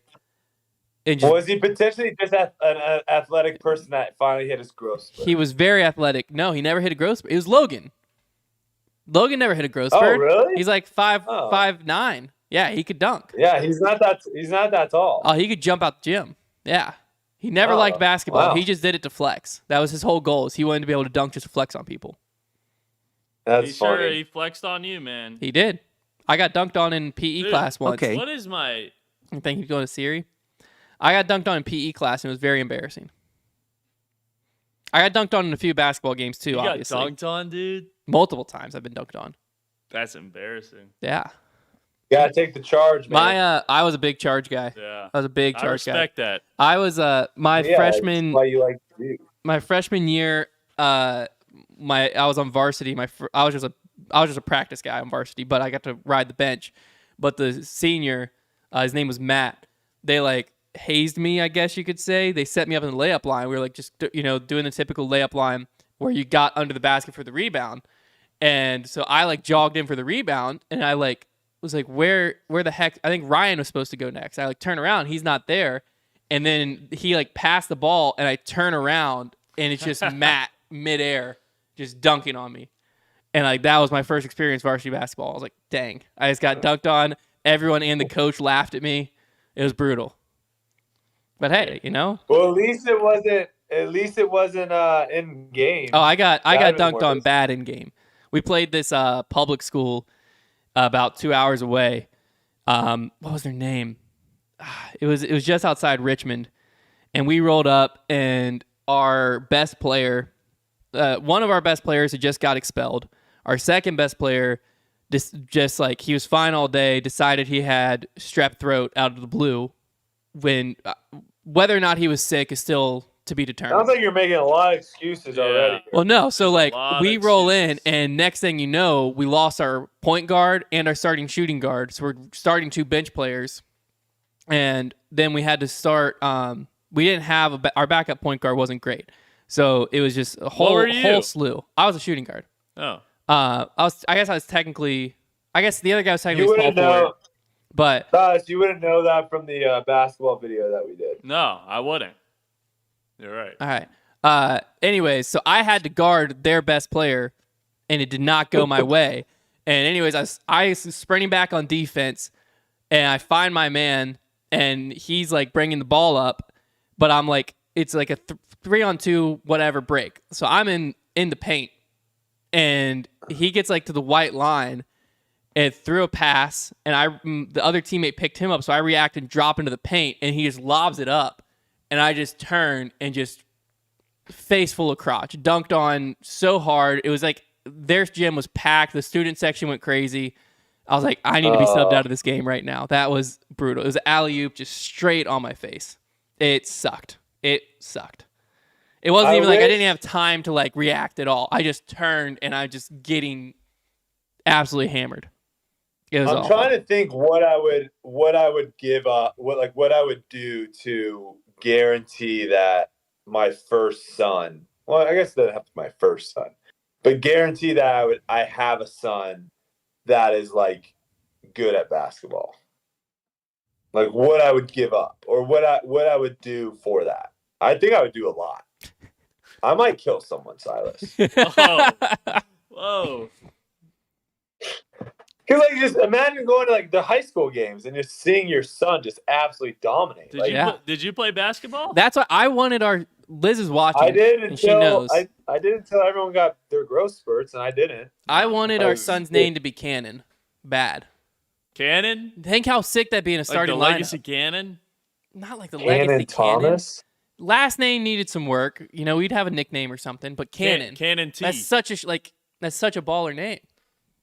Cannon? Yeah. I like Luca better. Well, Luka Doncic. I'm hoping Luka Doncic wins a few like championships or something. I don't know. I'm who trying that to think is. what would have been a funny name with Thomas as the last name.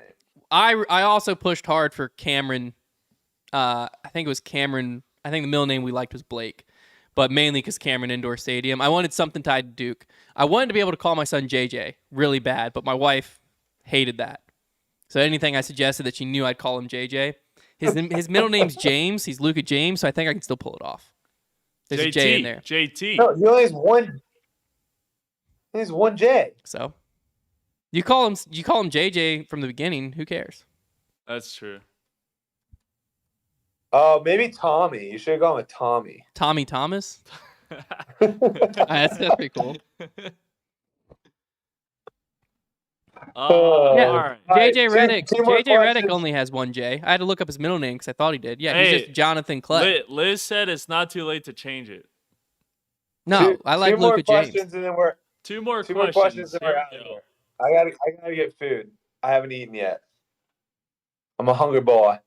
When